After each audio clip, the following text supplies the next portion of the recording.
อย่างไรไหนบอกชัดๆอีกทีข้อหนึ่งเมตตากรุณา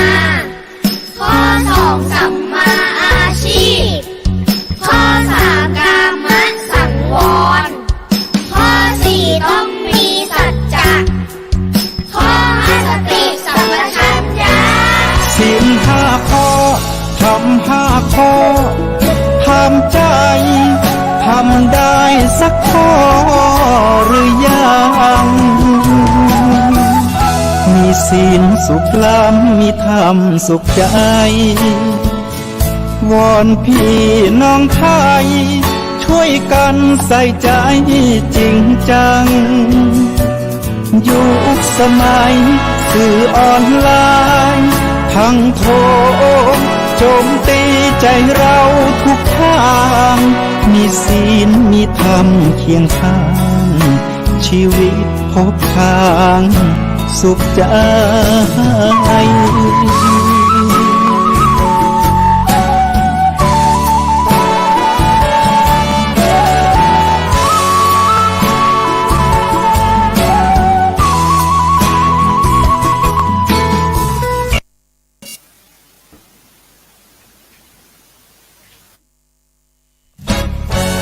ทำเป็นทีมสถานีธรรมะออนไลน์ขอเชิญติดตามชมรายการธรรมสากัจฉา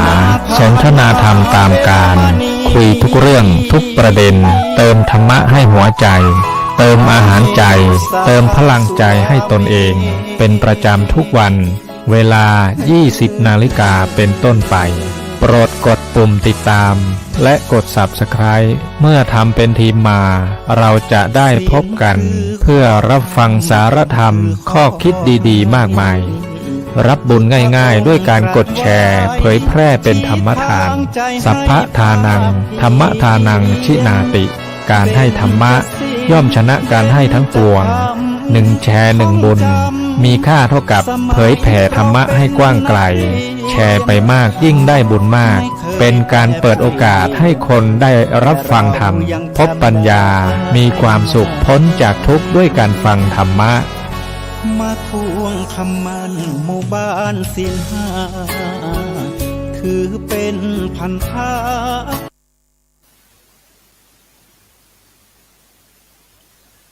วัดจะดี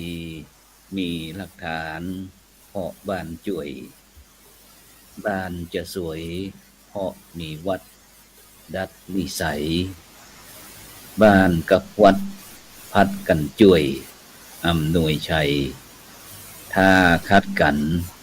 ก็บรรลัยตั้งสองต่างขอกล่าวคำว่าธรรมะสวัสดีกับบรรดาท่านผู้ฟังแล้วก็ท่านผู้ชมทุกท่านที่กำลังติดตามช่องธรรมะเป็นทีมทีวีออนไลน์กลุ่มพระสงฆ์อุบาสกอุบาสิการ่วมกันเผยแผ่ธรรมะออนไลน์ไลฟ์สดทาง Facebook ทาง YouTube แล้วก็สถานีวิทยุ FM คลื่น 104.50 เมกะเฮิรตซ์วัดฝ่ายหินจังหวัดเชียงใหม่ซึ่งในค่ำคืนวันนี้ก็เป็นคืนวันศุกร์เนาะที่26สิงหาคมปีพุทธศักราช 2565เก้ากับผมมัตตมภาพนะพระครูโสพลปริยัติก็ได้นำรายการสังฆพัฒนาเพื่อประชาชนบทบาทพระสงฆ์ในยุค New Normal วันนี้เราได้กราบนิมนต์หน่วยอบรมประชาชนประจำตำบลมาพบกับบรรดาท่านผู้ฟังท่านผู้ชมเป็นประจำทุกคืนวันศุกร์เวลาก็ตั้งแต่ 20:00 นเป็นต้นไปจนถึงเวลาประมาณ 21:00 นซึ่งบรรดาท่านผู้ฟังก็ทุกท่านก็สามารถสนับสนุนโดยการให้กำลังใจกดติดตามกดไลค์กดแชร์เพื่อเป็นธรรมทานแชร์นักก็ได้บุญนักแชร์น้อยก็ได้บุญน้อยบ่แชร์ก็บ่ได้บุญหรือว่าจะร่วมบริจาคเป็นค่าใช้จ่ายหรือว่าการบริหารของช่องทำเป็นทีมของเราพร้อมทั้งสถานีวิทยุ FM ขึ้น 104.50 เมกะเฮิรตซ์ก็สามารถที่จะร่วมได้ก็ชื่อบัญชีก็ออมบุญออมธรรมมลบาททางธนาคารไทยพาณิชย์เลขที่บัญชีก็145 244700-8ชื่อบัญชีนี่ก็พระไทยธรรมกิจพระมหาชันชัยพรหมประดิษฐ์แล้วก็พระอาจารย์จตุรงค์ชูศรีหรือว่าแห่งธนาคารหนึ่งก็เป็นธนาคารกสิกรไทยเลขที่บัญชีก็376-225-327-2ชื่อบัญชีก็พระมหาดวงทิพย์ปริยัธาลีนะซึ่งก็บรรดาท่านผู้ฟังก็สามารถที่จะร่วมทำบุญหรือว่าบริจาคก็ตามเจตนานะบริจาคก็ได้บริจาคก็ได้ได้บุญเหมือนกันซึ่งวันนี้ก็ในภาควันนี้เขาก็ได้มาพบกันในรอบที่2นะแต่เจ้านี้ก็ได้ ไลฟ์สดเกี่ยวกับรายการธรรมะออนไลน์อยู่บ้านสร้างบุญตลอดพรรษาประจำปี 2565นะซึ่งได้รับการสนับสนุนจากกรมการศาสนากระทรวงวัฒนธรรมนะในการประสานงานของท่านอาจารย์ประภาสนะแก้วสวรรค์นะแก้วสวรรค์ของเราที่ได้ร่วมในการที่จะมาสนับสนุนรายการของเราซึ่งในค่ำคืนวันนี้ก็เช่นเดียวกันบรรดาท่านผู้ฟังทั้งหลายนะซึ่งบรรดาท่านผู้ฟังก็ในภาคกลางคืนวันนี้ก็ภาษาเมืองเนาะเพราะว่าวันนี้ก็เป็นคนเมืองเราฉะนั้นก็ในโอกาสนี้ก็ขอผู้ร่วมรายการของเรานะวันนี้รูปแรกนะก็เป็นท่านรูปแรกเนาะเป็นท่านอาจารย์พระครูหิรันนะสุภธาดาเจ้าอาวาสวัดไม่ห้อยเงินประธานหน่วยอบรมประชาชนประจำตำบลไม่ห้อยเงินอำเภอดอยสะเก็ดจังหวัดเชียงใหม่นวัตการครับท่านอาจารย์พระครูครับผมครับผมกับคารวะอาจารย์พระครูโสพลครับผมครับผมครับได้ทักทายกับบรรดาท่านผู้ฟังท่านผู้ชมโดยเฉพาะถามหากันเมินละว่าพระครูหิรันวัดไม่ห้อยเงินหายไปไหนนะได้ทักทายกับเพิ่นท่านผู้ฟังท่านผู้ชมครูบาอาจารย์โดยเข้าผมที่หมดครับครับขออันดับแรกต้องขอกับคารวะพระเถระทุกรูปขอเจริญพรคณะญาติโยมทุกท่านซึ่งอาตมาภาพได้มีโอกาสได้มาร่วมในการที่เขาได้แลกเปลี่ยนก็ต้องขอกราบขอบพระคุณพระครูโสพลปริยัตินะที่ท่านได้ให้โอกาสอาตมาภาพตลอดถึงคณะญาติโยมได้มาหู้มาหันได้มาปะแลกเปลี่ยนวิธีการทำงานของคณะสงฆ์ถือว่าทั่วโลกเลยแต่ว่าได้ด้วยอาศัยท่านพ่อครูโสพลนั่นแหละเป็นผู้เชื่อมพระสงฆ์ที่ทำงานอยู่ณปัจจุบันมารวมกันเพื่อเป็นการเรียนรู้ซึ่งกันและกันซึ่งอาตมาภาพก็ได้รับทำหน้าที่เป็นประธานหน่วยอบรมประชาชนประจำตำบลแม่เงินช่วงที่ผ่านมาก็ได้มีโอกาสเดินทางกับท่านพระครูสังฆราชวัดอยู่2จังหวัดด้วยกันที่ได้ไปก็ได้ไปหันเกี่ยวกับวิธีการในการขับเคลื่อนของหมู่บ้านรักษาศีล5ในจังหวัดที่ได้ขับเคลื่อนกันมาก็บางที่ก็เป็นชุมชนโดยชนบทบางที่ก็เป็นชุมชนเมืองก็มีความแตกต่างกันครับผมระหว่างชุมชนคนชนบทกับชุมชนเมืองชุมชนเมืองนี่อาจจะดูแล้วมีความหลากหลายในเพราะว่ามาจากหลายที่หลายทางเนาะแต่ว่าถ้าเป็นชุมชนพื้นบ้านก็ยังอาศัยคำว่าพี่น้องเครือข่ายเดียวกันตั้งแต่ญาติพี่น้องปู่ย่าตายายต่างๆก็ยังอยู่ด้วยกันก็ถือว่าเป็นสังคมหนึ่งที่เขายังอบอุ่นอยู่นะเพราะว่าไม่ได้อยู่ไผอยู่มันนะแต่ถ้าไปสังคมเมืองก็จะต้องแล้วแต่นะบางครั้งยังมาหู้จักกันก็มีการอาทรซึ่งกันและกันก็คงจะยากมากนะว่าในชนบทแต่ผมโชคดีว่าอยู่ในสังคมของชนบทนะเพราะว่าอยู่กันแบบพี่แบบน้องมีอย่างต้องคอยช่วยเหลือซึ่งกันและกันเข้ามาทิ้งกันจนถึงตั้งแต่ที่ผมทำมาคือเกิดแก่เจ็บตายเลยอาจารย์ครับผมครับสาธุครับผมครับไปรูปที่2ครับไปที่ท่านอาจารย์พระครูศิรินะครับเจติยานุกุลนะครับผู้ช่วยเจ้าอาวาสวัดพระธาตุดอยสุเทพราชวิหารนะครับเลขานุการรองเจ้าคณะภาค7นะครับอำเภอเมืองจังหวัดเชียงใหม่นมัสการครับท่านอาจารย์พระครูครับผมยอดดอยสุ่มหนาวครับนมัสการครับผมก็ขอเจริญพรท่านญาติโยมท่านผู้ติดตามชมทางรายการทุกท่านแล้วก็ครูบาอาจารย์ทุกรูปครับวันนี้ยินดีครับที่ได้มาร่วมรายการครั้งหนึ่ง ครับผมน่าจะ2-3 ครั้งได้ ครับผมครับสาธุครับผมครับไปรูปที่3กับท่านอาจารย์พระสมุนะครับจำเริญจันทูปโมนะครับเลขานุการเจ้าคณะอำเภอแม่วางนะครับวัดดอยสัปปัญญูตำบลดอนเป่าอำเภอแม่วางจังหวัดเชียงใหม่นมัสการครับท่านอาจารย์เลขาครับผมได้ยินเสียงก็เสียงบ่ได้ยินเสียงเดี๋ยวช่วยปั๊บกันตอนนี้เสียงไม่ได้ยิน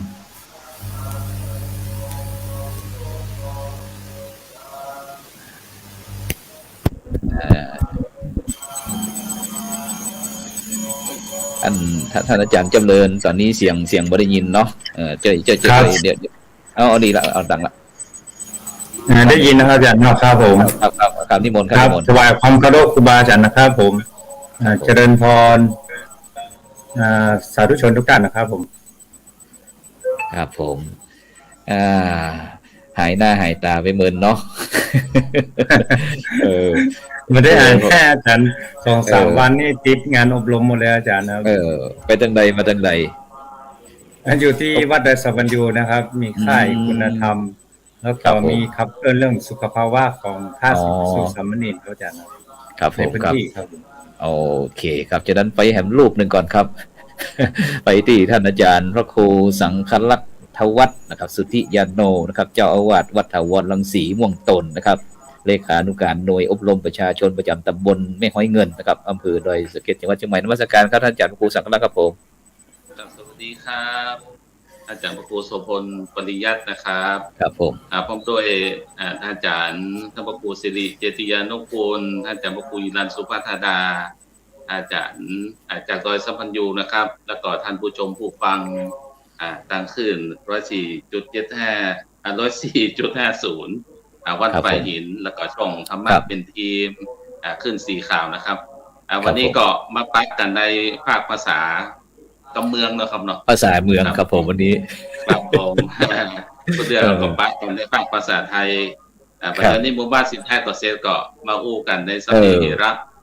ในช่วงของหน่วยอบรมประชาชนประจำตำบลครับก็ถือว่าเป็นงานทำงานหนึ่งที่เป็นงานที่พระสงฆ์นั้นได้ขับเคลื่อนกิจกรรมสำหรับในการเผยแพร่ธรรมนะครับสำหรับหน่วยอบรมประชาชนครับทักทายท่านผู้ชมผู้ฟังต่างบ้านด้วยครับซึ่งขณะนี้พี่น้องศรัทธาญาติโยมต่างบ้านก็รับชมรับฟังผู้เจ้ามุ่งตนได้ออกรายการอยู่ครับท่านผู้ชมนะครับในตรงแรกครับซึ่งหลังจากที่เราได้ออกหมู่บ้านศีลห้านะครับตอนนี้ก็เป็นพระอิฐนะครับของพระครูโสพลนะครับที่ส่งต่อจากท่านอาจารย์พระครูสิริเจติยานุกูลมานะครับหลังจากที่จบบ้านศีลห้าตอนนี้เขาก็กำลังรวบรวมนะครับข้อมูลที่จะเข้ารูปเล่มนะครับจากนั้นในช่วงนี้ก็จะได้นั่งหน้าคอมเมินสักน้อยหนึ่งครับจากนั้นก็ไปที่ท่านอาจารย์พระครูสิริครับท่านอาจารย์พระครูสิริหลังจากที่เสร็จหมู่บ้านศีลห้าแล้วตอนนี้มีงานอย่างพ้องหรือว่าตกงานก็ช่วงนี้ก็มีงานที่ไปเราก็อยู่ประจำงานของเขานะครับคือเรื่องงานของฟังสักน้อยหนึ่งเพราะหันไม่น่าสดใสเสียแล้วเกินบาลีนักธรรมนะครับงานบาลีนักธรรมงานคณะสงฆ์เฮาแล้วก็แต่ส่วนหนึ่งก็เป็นงานที่เป็นงานคณะสงฆ์ของทางพระเดชพระคุณหลวงพ่อพระเทพปริยัติที่ท่านเรียกใช้งานอยู่ส่วนหนึ่งนะครับไปช่วยประสานงานพระเดชพระคุณหลวงพ่อแล้วก็ในส่วนงานของทางภาคเขาก็มีในส่วนที่เรื่องของอบต.ที่ในตอนนี้ก็คงจะอยู่ในช่วงระหว่างรอรวบรวมผลงานต่างๆที่อบต.แต่ละส่วนท่านลงไปปฏิบัติการเผยแพร่ตลอดช่วงพรรษานี้ครับเพราะว่าในส่วนทางภาคก็คง ช่วงนี้ก็คงลงมาได้เตื้อโดยเฉพาะในจังหวัดเชียงใหม่ของเราเพราะฉะนั้นก็ในส่วนนี้ก็คงจะเป็นทางส่วนงานของอำเภอแล้วก็อบตในแต่ละท้องที่ที่ออกไปเผยแพร่กันในช่วงนี้ในกิจกรรมต่างๆในช่วงการพรรษานี่ครับครับผมท่านอาจารย์พระครูท่านอาจารย์สมุจำเริญแล้วครับอันเป็นจะได้พ่องเมื่อที่ท่านอาจารย์พระครูสิริทุกท่านได้เปิดเรื่องอบตเป็นจะได้พ่องงานเฮาช่วงนี้มีภารกิจอย่างพ่องเปิดใหม่หน่อยหนึ่ง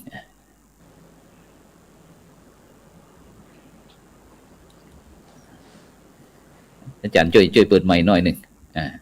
อาจารย์จำเริญเปิดใหม่ครับอาจารย์ได้ยินเสียงมาครับผมครับได้ยินครับผมครับผมครับช่วงนี้ทำงานอย่างพ่องก็ของผมนี่ของอบตหรือว่าด้านในส่วนไหนครับผมทั้งอบตของอำเภอแม่วางเป็นจะได้พ่องในช่วงนี้ทั้งหน่วยงานอบตนี่ก็ได้ขยับขับเคลื่อนไปทำงานร่วมกับของหน่วยงานอบตอาจารย์แล้วก็ได้ทำเอาไปดูเรื่องของการวางแผนของการทำงานของอบตในอำเภอแม่วางทั้ง6ที่นะแล้วการขับเคลื่อนเพื่อจะวางแผนกันเป็นปีงบประมาณอาจารย์5ปีครับผมครับเราจะได้มาขยับขับเคลื่อนกับหน่วยงานอบตของเรานะครับเพราะมันมีงานที่จะต้องทำงานร่วมกับอบตนะในก่อนนี้ก็มีประชุมในส่วนของภาคส่วนของทางอำเภอครับผมแล้วก็ทางคณะสงฆ์ประธานอบตแต่ละพื้นที่ของเราก็เริ่มขยับขับเคลื่อนไปตามแผนนั้นครับซึ่งด้วยประเดี๋ยวนี้นะครับว่าตอนนี้ตั้งหนเหนือของเขากำลังดังขนาดนะครับเกี่ยวกับเรื่องงานอบตนะครับอบตอบ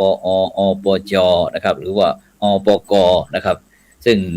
เมื่อบกี่วันก่อนนี่ก็มีข่าวดีนะครับทางคณะสงฆ์จังหวัดเชียงใหม่ของเขาได้รับการยกย่องนะครับจากรางวัลระดับประเทศเลยนะครับฉะนั้นก็วันนี้ท่านอาจารย์พระครูสังฆลักษณ์วัฒน์ครับช่วยแถลงการผู้ฟังกำมีความเปลี่ยนไปเปลี่ยนมาจะได้เกี่ยวกับงานที่เขาได้ไปเข้าเป็นตัวแทนจาก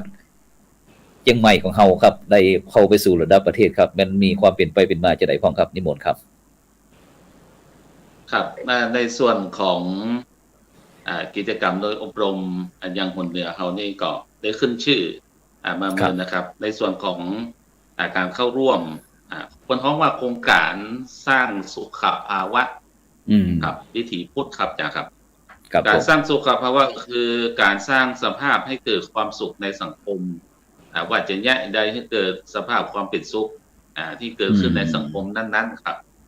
เปิดก่อคัดเอาหน่วยอบรมประชาชนในแต่ละภาคของคณะสงฆ์โดยเฉพาะภาค7ของเขานั้นก็ประกอบไปด้วยเชียงใหม่ลำพูนแม่ฮ่องสอนจังหวัดละ3แห่งครับในจังหวัดละ3แห่งนี้เพิ่นก็โดยร่วมกับโครงการของสสสแล้วก็มหาลัยสงฆ์ครับที่มหาจุฬาลงกรณราชวิทยาลัยครับเป็นพี่เลี้ยงในการทำโครงการเพิ่นก็ออกมาโดยจังหวัดนั้นคือคัดเลือกหน่วยอบรมประชาชนที่ดีที่สุดถ้าเป็นภาษาอังกฤษก็ best of อบตครับอบตที่ดีเยี่ยมที่สุดครับ3อบตโดยจังหวัดเชียงใหม่เขาก็เลือกเอาวัดไม่ให้เงินอบตไม่ให้เงิน1อบตแล้วก็อบตทุ่งสะโตครับของวัดโหรินสันปะตองแล้วก็อบตสันผีเสื้อของวัดประคอยเหนือครับในส่วนของภาค7นะครับแล้วก็ในส่วนของภาคเหนือเนี่ยมีอยู่13อบตครับจ้ะครับครับผมภายใน13อบตเนี่ยเพิ่นก็แบ่งกันแยกซอยไปเป็น subject หรือว่าแยกซอยเป็นหัวข้อเช่นจังหวัดเชียงใหม่นี่ก็ได้ทางด้านสาธารณสงเคราะห์ซึ่งหัวข้ออบตเนี่ยมันจะมีอยู่8หัวข้อนะครับอย่างที่หมอมันหลายได้รับทราบครับเพิ่นก็ขอความร่วมมือว่า1จังหวัดเชียงใหม่เนี่ย3หน่วยอบรมเนี่ยคือส่งโครงการที่เกี่ยวข้องกับด้านสาธารณสงเคราะห์แล้วก็บวกกับ 1วัดประชารัฐสร้างสุขครับผม อ๋อครับ ส่วนในห้องสอนนั้นก็ได้เกี่ยวกับศิลปะวัฒนธรรมเพราะมีความหลากหลายทางชาติพันธุ์ครับผม หลากหลายนะครับเนาะ ส่วนตั้งหน้านั้นก็ได้พุทธเกษตรครับพุทธเกษตรก็เน้นเกี่ยวกับการเกษตรเกี่ยวกับการปลูกผักปลูกไม้ครับวิถีเชิงพุทธเป็นต้นนะครับ ครับผม แล้วก็ในการนี้เปิ้นก็มีงบประมาณมือฮื้องบประมาณมือฮื้อก็หน่วยอบรมประชาชนแต่ละแห่งละ 70,000 บาท โอ้ครับสาธุ ภายใน สา วง ธุ เงินครับภายใต้วงเงิน 70,000 บาทนั้นคุณต้องทำโครงการเข้าไปซัพพอร์ตหรือว่าเข้าไปรองรับ ครับ ซึ่งหน่วยอบรมแต่ละหน่วยอบรมนั้นต้องมีโครงการอย่างน้อยเบื้องต้นเนี่ย3โครงการครับผม ครับผม ครับ3โครงการอย่างอบตไม่ให้เงินหนุ่มผมในฐานะที่เป็นเลขาตัวเป็นรองประธานตัวนะครับจากผมมีสองตำแหน่งครับ เอาแบ่งให้ครูโสพลสักอันตำแหน่งเนาะ เอาอาจารย์พระครูรันใจครับบอกว่าไหนๆก็เอาพ่วงไปเลย2ตำแหน่งผมก็ทำโครงการโดยความเห็นชอบจากประธานผมเองว่าเขาก็ทำโครงการกู้ภัยพวงเงินพลังวรองค์กรสาธารณะซึ่งเป็นการองค์กรการกุศลที่ตั้งมาโดยไม่หวังผลตอบแทนเกิดขึ้นโดยพลังวรคณะนี้ก็มีเดี๋ยวคือประธานหน่วยผมอู้ดีกว่านะผมอู้ครับผมแม่นครับผมจากนั้นเขาไปที่ประธานครับประธานหน่วยอบรมประชาชนประจำตำบลดีเด่นนะครับในด้านอย่างนะครับท่านประธานท่านอาจารย์พระครูฮิรันสุภาธดานะครับประธานหน่วยอบรมประชาชนประจำตำบลแม่ห้อยเงินนะครับได้ช่วยคณะศรัทธาญาติโยมว่าไปอย่างที่กรุงเทพนิมนต์ครับ ครับผม ครับ สำหรับในโครงการต่างๆที่ทางท่านพระครูสังฆราชวัดได้ไปตะกี้เนี่ยก็สืบเรื่องที่เขาได้ทำโครงการในด้านของด้านสาธารณสงเคราะห์ซึ่งก็ยังมีหน่วยงานของทางมจรผู้ศาสตราจารย์มหาไกรสอนเนาะที่อยู่ลำพูนนะครับที่จะเป็นผู้ดูแลของคนเหนือเขาครับได้เข้ามาเยี่ยมกิจกรรมต่างๆเตือนเมื่อที่เขาส่งโครงการเข้าไปเรียบร้อยแล้วช่วงนั้นผมก็จัดเกี่ยวกับการทำบุญทอดป่าสามัคคีศูนย์กู้ชีพก็เลยเชิญศูนย์กู้ชีพที่เขารู้จักกันทั้งหมดมารวมกันที่วัดก็มีวิธีสืบชะตาปัดเคาะห้องขวัญกินข้าวร่วมกันแล้วก็ซ่อมแผนครับนี่คือจำลองเหตุการณ์เขามาถ่ายทำทั้งหมดเลยทางส่วนกลางจะมาลงมาหาเขาอยู่4 ครั้งด้วยกันนะมาสอบถามที่วัดนะก็เลยทำเรียกว่าวิดีทัศน์ที่นำเสนอเรื่องกู้ภัยความว่าที่มาที่ไปเป็นอย่างไรครับด้านลงเหตุก็ว่าช่วงนั้นผมก็ลงในส่วนของด้านของถุงยางชีพเหมาะกับคืออสม.ส่งต่อกับผู้ป่วยติดเตียงและส่วนหนึ่งก็เป็นวัดประชารัฐโดยใช้โครงการธรรมะบำบัดใจสุขอนามัยบำบัดกายการรัฐที่3ก็เป็นของโครงการของท่านพระครูสังฆลักษณ์ก็ด้านของพุทธเกษตรของสวนพระธรรมนะครับเนาะสวนพระธรรม3โครงการนี้ก็เลยได้ผ่านโครงการจากพิจารณาจากผู้ช่วยศาสตราจารย์ดรท่านนั้นที่มาที่นี่5 ท่านด้วยกันครับท่านขึ้นเครื่องบินมาทุกครั้งเลยมาสอบถามทางเจ้าที่ทางกรรมการวัดตลอดถึงคนร่วมงานเขาทุกอย่างครับที่เกิดขึ้นก็มาสัมภาษณ์โดยตลอดหลังจากนั้นก็ทำสคริปต์นำไปเสนอส่วนกลางครับหลังจากที่สคริปต์นำเสนอส่วนกลางเรียบร้อยแล้วปรากฏว่าอบต.ไม่ให้เงินนั้นเขาได้รางวัลได้โล่ดีเด่นครับเลยขออนุญาตยกคือดูหน่อยหนึ่งนะเนาะเนี่ยอันนี้คือได้มีของดีมาโชว์โล่ที่ได้รับมาจากหลวงพ่อสมเด็จพระมหาธีราจารย์นะอ่านให้ฟังหน่อยเป็นว่าจะได้รายละเอียดที่โล่เป็นว่าจะได้โล่เป็นว่าโครงการประเมินวิจัยการพัฒนาเครือข่ายองค์กรสุขภาวะวิถีพุทธเชิงสร้างสรรค์ขอมอบโล่ให้แก่ขอมอบโล่นี้ไว้เพื่อแสดงว่าหน่วยอบรมประชาชนตำบลแม่ให้เงินวัดแม่ให้เงินประเดจากเชียงวัดเชียงใหม่เป็นหน่วยอบรมประชาชนตำบลดีเด่นในการพัฒนาเครือข่ายร่วมกับองค์กรสุขภาพวิถีพุทธและงานวิจัยพัฒนาเครือข่ายองค์กรสุขภาพพุทธเชิงสร้างสรรค์ตลอดที่เวลาการทำวิจัยตั้งแต่ 2564 ถึง 65ให้ณวันที่19 สิงหา 2565ครับสมเด็จพระมหาธีรจารย์เป็นผู้มอบในวันงานนะครับและหำส่วนหนึ่งก็ได้เกี่ยวกับผู้เข้าร่วมกิจกรรมก็ได้แบบนี้ครับทุกหน่วยแต่เขาได้โลหนึ่งครับผมที่เป็นดีเด่นโลดีเด่นนี่จะได้อยู่6จังหวัดด้วยกันครับเขาติด1ในตรงนั้นนะที่6จังหวัดครับแล้วก็จัดที่เทศกาลเกี่ยวกับในอบรมต่างๆที่ได้ส่งผลงานเข้าไปครับทางส่วนกลางได้ดูได้ชมครับเป็นตัวอย่างเยี่ยมชมครับว่าโหนเหนือเอาพัฒนาแล้วก็มีการทำเป็นต้นแบบ แต่ผมเขาไปดูงานมาแล้วตอนนี้รู้สึกว่าใครอ่อนๆลงครับผมอาจารย์ผมอยากให้เพิ่มอัดฉีดขึ้นมาดีกว่าอาจารย์นะผมไปดูแล้วเพื่อนนี่โอ้เพื่อนก็มาแรงนะครับตอนนี้กลัวไว้เฮาจะลงทางอยู่กับพี่หรือเปล่าครับว่าเฮาเก่งเลยที่ยิ่งมันใจครับเพราะว่าการพัฒนาหรือว่าการไปพบปะต่างๆผมก็ไม่หันวิธีการทำงานของแต่ละที่ขนาดผมไปแบบกีตีนะครับก็ยังทันทับกูเขาอุตสาหก็ลากเขาเดินทางไปบ่อยๆคงจะไม่หันอย่างที่หลากหลายกว่านั้นนะเนาะที่ได้นำมาแกก็ย้ำชวนผมไปเพราะช่วงก่อนนั้นผมติดงานพอดีโครงการเกี่ยวกับการซ่อมสร้างบ้านนะจ๊ะครับจนได้สำเร็จของ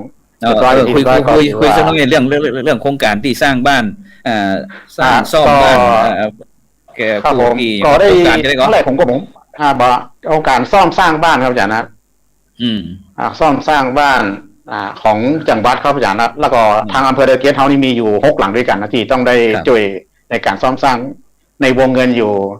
ที่ไปเขียนไว้ฮะแต่แสนเกือบ200,000ครับผมแต่แล้วก็พอดีหนึ่งในท่านมีตำบลไม่ให้เงินอยู่ตัวท่านอาจารย์ครับเป็นถามว่าตำบลไม่ให้เงินจะมีวิธีการช่วยเหลืออย่างใดนี่ผมเลยตอบคำถามในประชุมมาได้เลยว่าผมขออนุญาตกลับไปประชุมปรึกษาหารือกับคณะทำงานในองค์กรต่างๆของในตำบลไม่ให้เงินก่อนครับเนาะแล้วก็อย่างให้คำตอบหลังจากนั้นเขาก็มีวิธีการสวดมนต์ขอฝนก็เลยไปคุยคณะสงฆ์ตำบลแม่โป่งเลยเพราะว่าเป็นตำบลพี่ตำบลน้องกันก็มีพระครูชนทานพิทักษ์เข้ามาเป็นประธานในการขับเคลื่อนช่วยหามส่วนหนึ่งหลังจากนั้นเขาก็ได้ปาเอานายกกับนั้นผู้ใหญ่บ้านสทต่างๆไปลงดูพื้นที่ที่เป็นเสนอมาว่างบประมาณจะแจ้เนี่ยประมาณ27,000ครับอาจารย์ผมว่าโอ้27,000ให้สบายอยู่แบบเฮาเหมือนกับปลาคนแรงแน่นอนในตำบลไม่ให้เงินนั้นเนี่ยเจ๊คำเดียวแน่นอนเฮากล่าวว่าจะซ่อมให้เสร็จเลยเฮาไปดูหน้างานโอ้ยคงบ่ไหวมั้งเนี่ย27,000ถ้าซ่อมครั้งแรกคิดว่าจะเปลี่ยนแค่หลังคาอย่างเดียวจ้ะครับจะประชุมมาเลยกันที่วัดธรรมครูสังฆลักษณ์ว่าเฮาไปดูหน้างานมาแล้วเฮาคงอยากได้เปลี่ยนกันหลังคาตามงบประมาณไปขึ้นมาเนี่ยที่มันเสนอว่าไปเขียนโครงการว่าประมาณ27,000 บาท700เนี่ยหลังจากที่ประเมินตกลงแล้วว่าไปเขานัดกันเลยมาลื้อวันที่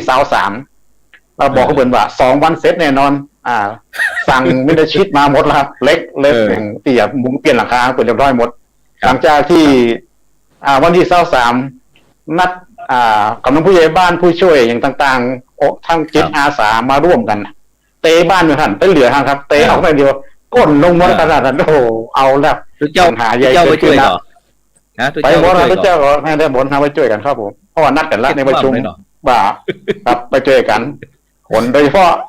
ลุงน้องครับพระครูสังฆลักษณ์เนี่ยเป็นตัวรักเลยที่เข้าไปช่วยในการบริการดูแลซัพพอร์ตอย่างดีถึงแม้พระครูสังฆลักษณ์ไปอยู่ตัวแกก็สร้างงานนะฮะลุงน้องช่วยตลอดเวลาถึงแม้ตัวไปผมก็อยู่ตรงเพศดังหลังดูในการทำงานกับท่านพระครูชนครับหลังจากที่เราเตะป้อมมันล่มลงไปอาจารย์ครับเปลี่ยนแผนใหม่ครับวันนั้นจะเป็นได้สร้างใหม่ให้เปิดทั้งหลังอาจารย์ครับตอนเนี้ยหลังจากที่ใช้เงินคิดว่าใช้เงินอยู่27,000 บาทเก้าไก่ทั้งหมดเท้าร่วมกันทำเนี่ยเสี่ยงอยู่200,000 ปลายนั่นอาจารย์ครับ200,000 กว่าบาทเข้าอาจารย์ครับถือว่าโชคดีมากสำหรับคุณแม่อุ้ย4,000ตรงคนนี้นะครับได้บุญผมว่าได้บุญเลยในบ้านป่าชีวิตเตือนเขาบอกอายุ70 กว่าแล้วครับโชคดีว่าอย่างครับโชคดีได้บ้านใหม่อย่างเพราะได้อุปกรณ์เครื่องบริโภคอย่างต่างๆทุกอย่างตลอดถึงยังมีรองผู้ว่าไปบ้านท่านลองคิดดูเนาะมีบ้านที่ไหนครับที่เราผู้ว่าเข้าไปบ้านเนาะในอำเภอเจ้าหน้าอำเภอครับเจ้าวาดทุกวัดในตำบลแม่โป่งไม่ให้เงินแล้วเขาก็ทำพิธีการตั้งแต่การช่วยเหลือการร่วมบุญครับเจ้าวาดแต่ละวัดก็มาร่วมบุญกัน ในหลังจากที่เขาได้ช่วยการทำได้ก็มีส่วนของเทศบาลเข้ามากำนันผู้ใหญ่บ้านเนี่ยครับสถานญาติโยมบ้านพระครูสังฆลักษณ์ประชาสัมพันธ์เชิญชวนเข้ามาร่วมกันบริจาคต่างกำลังศรัทธาในการซ่อมสร้างบ้านติดตั้งไฟฟ้าอย่างเพื่อนติดผ้าม่าน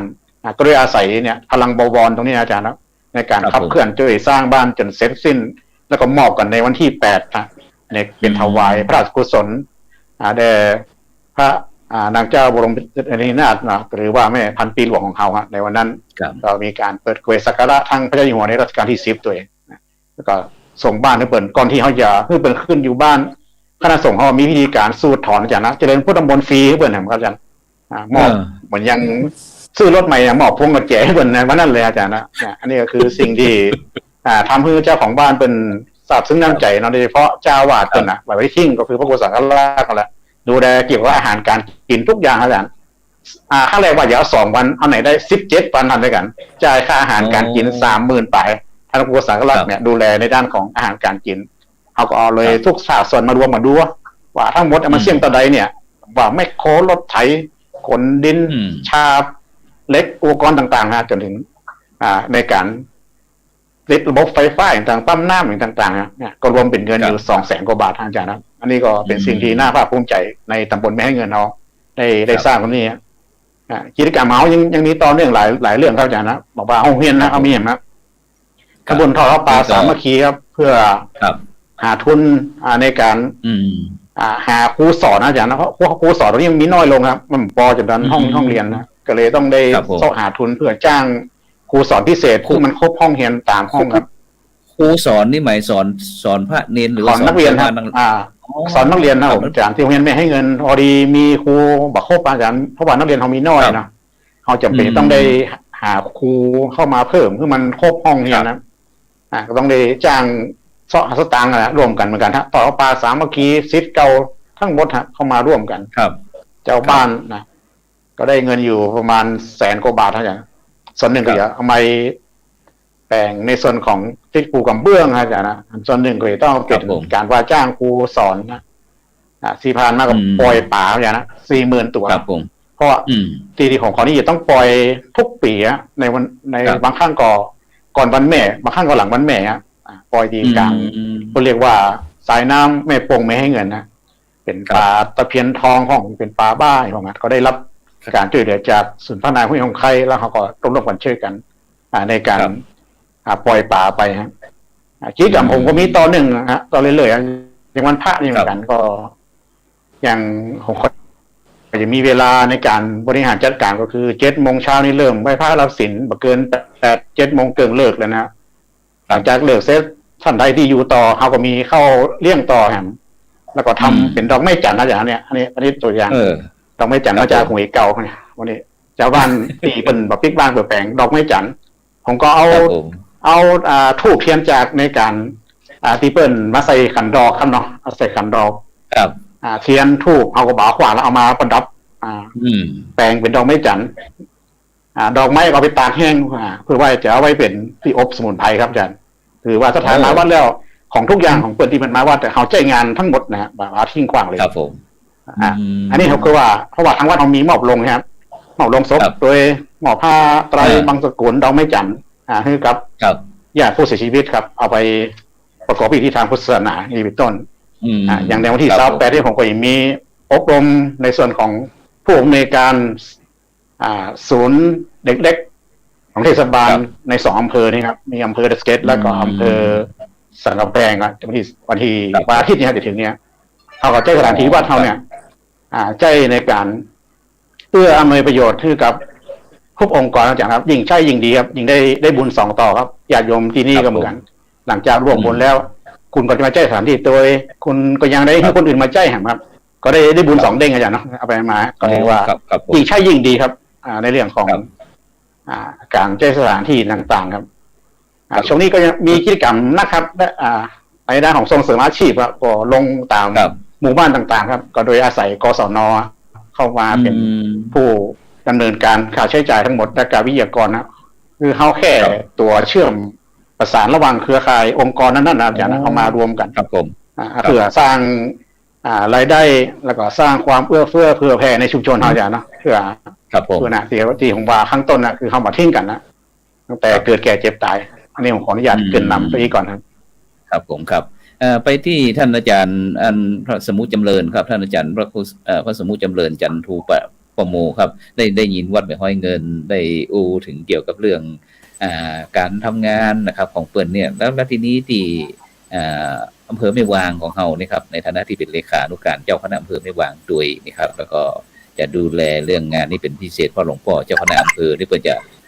สนใจใส่ใจในการที่จะบำบัดทุกข์บำรุงสุขนี่ครับที่อำเภอแม่วางครับเป็นจะได้พ้องครับผมครับผมก็ที่แม่วางหลังจากที่เราได้วางแผนกับ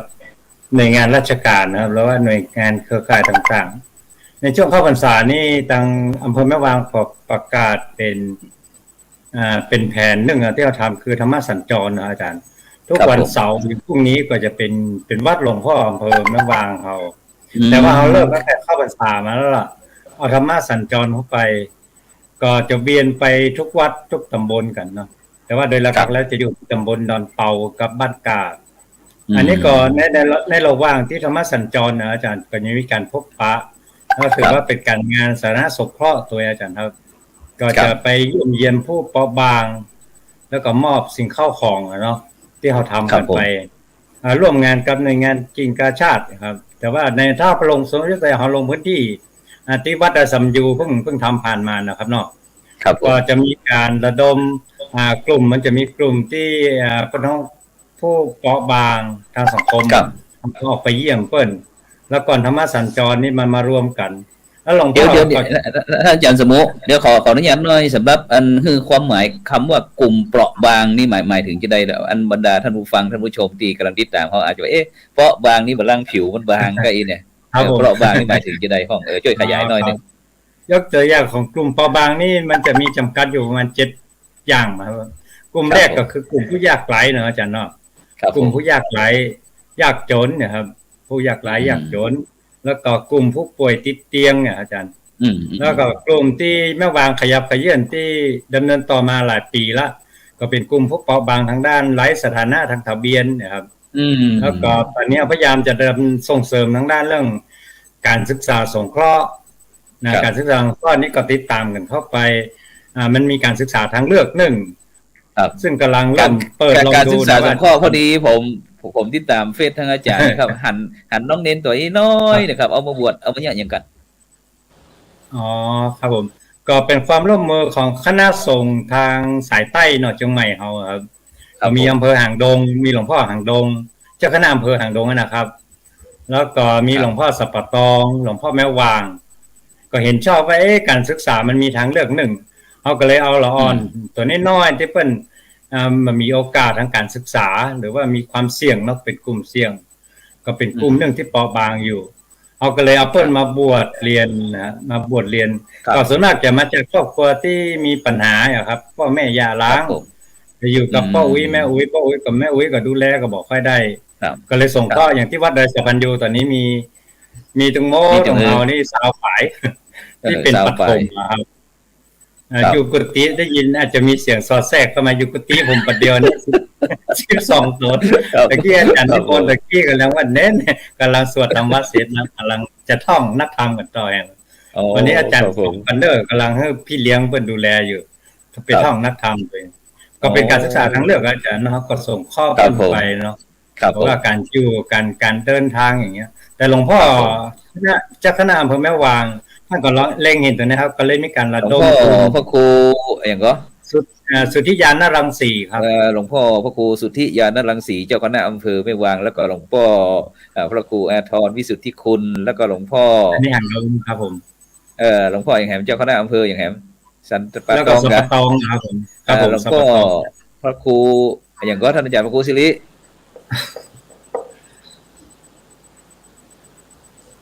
อาจารย์พระครูศิริได้ยินหรือเปล่าจำได้อยู่วัดศรีเกิดไว้นะครับแล้วก็มีหลวงพ่อรองที่สัปปะตองเนี่ยนะครับเนาะแต่ว่าหลักๆแล้วหลวงพ่อเขาเอาละอ่อนพวกนี้ไปรวมกันแล้วก็ไปศึกษาอยู่เพื่อรับการ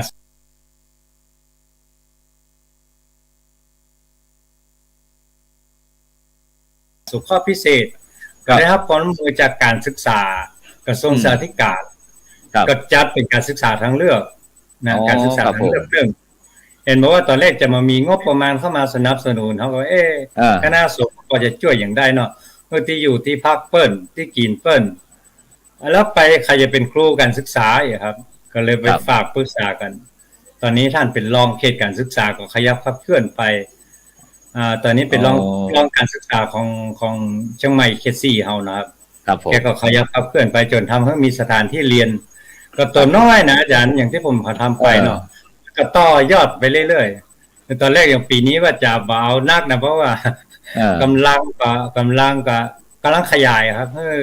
พระธรรมทายาทเราตอนนี้ก็ขยายไปวัดในใกล้ๆเราเนี่ยครับฮับไปอุปการะช่วยกันอย่างวัดโสภารามตำบลบ้านกาดนะครับก็ฮับไปช่วยดูแล17-18 ตนตัวน้อยอาจารย์ต้องดูแลเพิ่น เป็นพิเศษเหมือนกันอันนี้ก็เป็นการส่งข้อที่ตั้งหลวงพ่อก็ใจในช่วงนี้ครับระดมบอกบุญกับตั้งญาติโยมโดยก็มาใครจะเป็นเจ้าภาพในการส่งข้อการศึกษาเขาก็มีกองบุญตั้งเป็นกองบุญ1ขึ้นมาครับส่วนในครับผมครับซึ่งนั้นได้ยินท่านอาจารย์พระสมุจำเริญจันทูปโมเลขานุการเจ้าคณะอำเภอแม่วางได้ระลึกถึงท่านอาจารย์พระครูวิวิตรประชานุกุลความจริงวันนี้ท่านอาจารย์พระครูวิวิตรประชานุกุลก็จะออกรายการกับเฮาเหมือนกันแต่ไปที่พี่น้องก่อยไปดอยในบ่ฮู้พยายามติดต่อตะกี้บ่มีขึ้นนะครับบ่มีอาจจะเป็นแม่ตุ้งอย่างบ่ฮู้ล่ะพุ่นน่ะเขาจนบ่มีขึ้นนะได้ยินว่าจะไปเตรียมอย่างว่าก่อสร้างธาตุอย่างโมนะครับนะจากนั้นไปที่ท่านอาจารย์พระครูสิรินะครับเจติยานุกูลครับท่านอาจารย์พระครูครับได้ยินหน่วยอบรมประชาชนประจำตำบลปฏิอูฟังแล้วในฐานะที่ดูสนองงานรองเจ้าคณะ57นะครับหลวงพ่อพระธรรมเสนาบดีนะครับเป็นจะได้พ่องครับได้ยินแล้วครับผมก็เป็นที่น่าอนุโมทนานะครับ แล้วก็ขอบพระคุณในทางส่วนของคณะสงฆ์ในส่วนพื้นที่นะครับประธานหน่วยอบรมประชาชนประจำตำบลหรือเจ้าวาดทุกวัดนะครับก็คือพลังวัดของเรานะครับพลังทางวัดเนี่ยก็เป็นผู้นำที่สามารถที่จะเชื่อมหน่วยงานต่างๆในชุมชนเนี่ยคือมาร่วมกันแล้วก็มันก็เกิดเป็นพลังอย่างเหมือนที่เปิ้นมาเอาพลังจากเราไปทำเป็นโครงการต่างๆที่เกิดขึ้นได้นะครับเหมือนมันก็เป็นไปตามดำริของ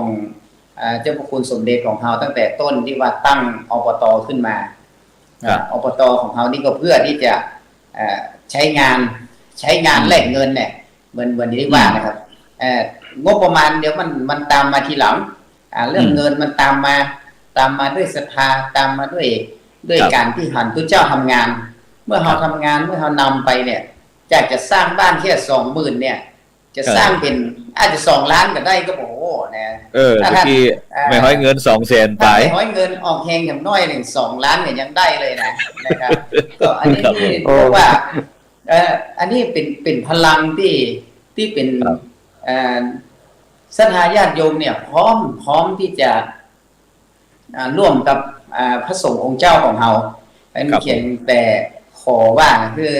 เราได้ออกมาแล้วก็มันมีพื้นที่ที่ทำโดยเฉพาะอย่างยิ่งเนี่ยความสัมพันธ์อย่างที่ท่านเจริญว่าถ้าพื้นที่ไหนหน่วยอบรมประชาชนประจำตำบลของเราโดยท่านประธานหน่วยหรือว่าผู้ที่เป็นกรรมการของเราอย่างอบต.ก็ดีหรือว่าหน่วยงานองค์การปกครองส่วนท้องถิ่นที่เป็นอบต.หรือเป็นเทศบาลเนี่ยมีความใกล้ชิดเรียกว่าเป็นคนไปจากวัดก็ดีหรือว่าเป็นคนที่เปิ้นตั้งนอกแต่เปิ้นเป็นคนวัดคนวาเนี่ยเปิ้นเข้าใจถึงบริบทเข้าใจของการทำงานของพระสงฆ์ของเราเข้าไปเนี่ยสามารถที่จะช่วยเราได้ครับอย่างที่ว่ากฎหมายก็ในสมัยหนึ่งช่วงหนึ่งที่ก่อนหน้าจะมีโควิดที่เราประสบปัญหาที่ว่าการสนับสนุนงบประมาณต่างๆเพื่อการทำงานร่วมกันในอบต.หรือในเขตพื้นที่เนี่ยมันบอกว่าอันนั้นก็ติดระเบียบนั้นติดระเบียบนี้ติดระเบียบนี้ก็ถ้าเรามี เรื่องการศึกษาแล้วก็เข้าไปทำเนี่ยถ้ามีใจจะฮื้อกันนี่มันก็สามารถที่จะทำได้เพราะฉะนั้นการที่เรามีประธานอบตก็ดีมีหน่วยอบรมประชาชนประจำตำบลของเราที่ช่วยเข้าไปเป็นตัวเชื่อมแล้วก็สามารถที่จะดึงองค์การปกครองส่วนท้องถิ่นอบตหรือว่าเทศบาลต่างๆที่เป็นมีกำลังที่จะสนับสนุนในด้านต่างๆที่เกิดกิจกรรมเนี่ยอย่างเช่นธรรมสัญจรเนี่ยครับมันจำเป็นต้องเอาเงินมาเพื่อตัวเจ้าต้องมาจำเป็นแล้วต้องเอาเงินมาใส่กันเทศนะครับคุณสามารถที่จะเอาเงินเอางบประมาณไปใช้ในส่วนไหนที่มันเข้ากับระเบียบคุณได้อย่างเช่นไปทำในส่วนอื่นๆที่ทำเพื่อญาติโยมมาร่วมกิจกรรมกันได้แล้วก็เป็นการส่งเสริมอื่นเนี่ยมันก็สามารถเกิดขึ้นได้นะครับอันนั้นมันก็เอื้อกันในแต่ละที่เพราะนั้นหันได้ว่าอบตของเรานี่ก็เป็นกำลังที่สำคัญนะครับก่อนหน้าอนุโมทนานะครับบัจเจว่าเรายืนนิ่งมาได้นะขณะโควิดมานี่เงียบหายไปนี่แต่พอหมดโควิดแล้วนี่ที่ไหนก็ออกธรรมสัญจรนะครับมีทุกอำเภอทุกที่เลยนะครับแต่ว่าอาจารย์ครับก็อย่างเนี้ยถ้าได้เชิญนิมนต์เลขาทุกอำเภอมานี่ก็ดีนะครับจะได้ยินก็จะได้ว่าทางอำเภอนั้นก็ทำทางในอำเภอนี้ก็ทำทุกอำเภอน่าจะทำตารางไว้เพื่อทุกอำเภอในจังหวัดเชียงใหม่มานำเสนอเนาะก็น่าจะดีครับอย่างที่เราติดตามไปในเฟซของเลขาต่างๆเนี่ยแต่ละอำเภอเนี่ยอย่างที่แม้แต่อำเภอ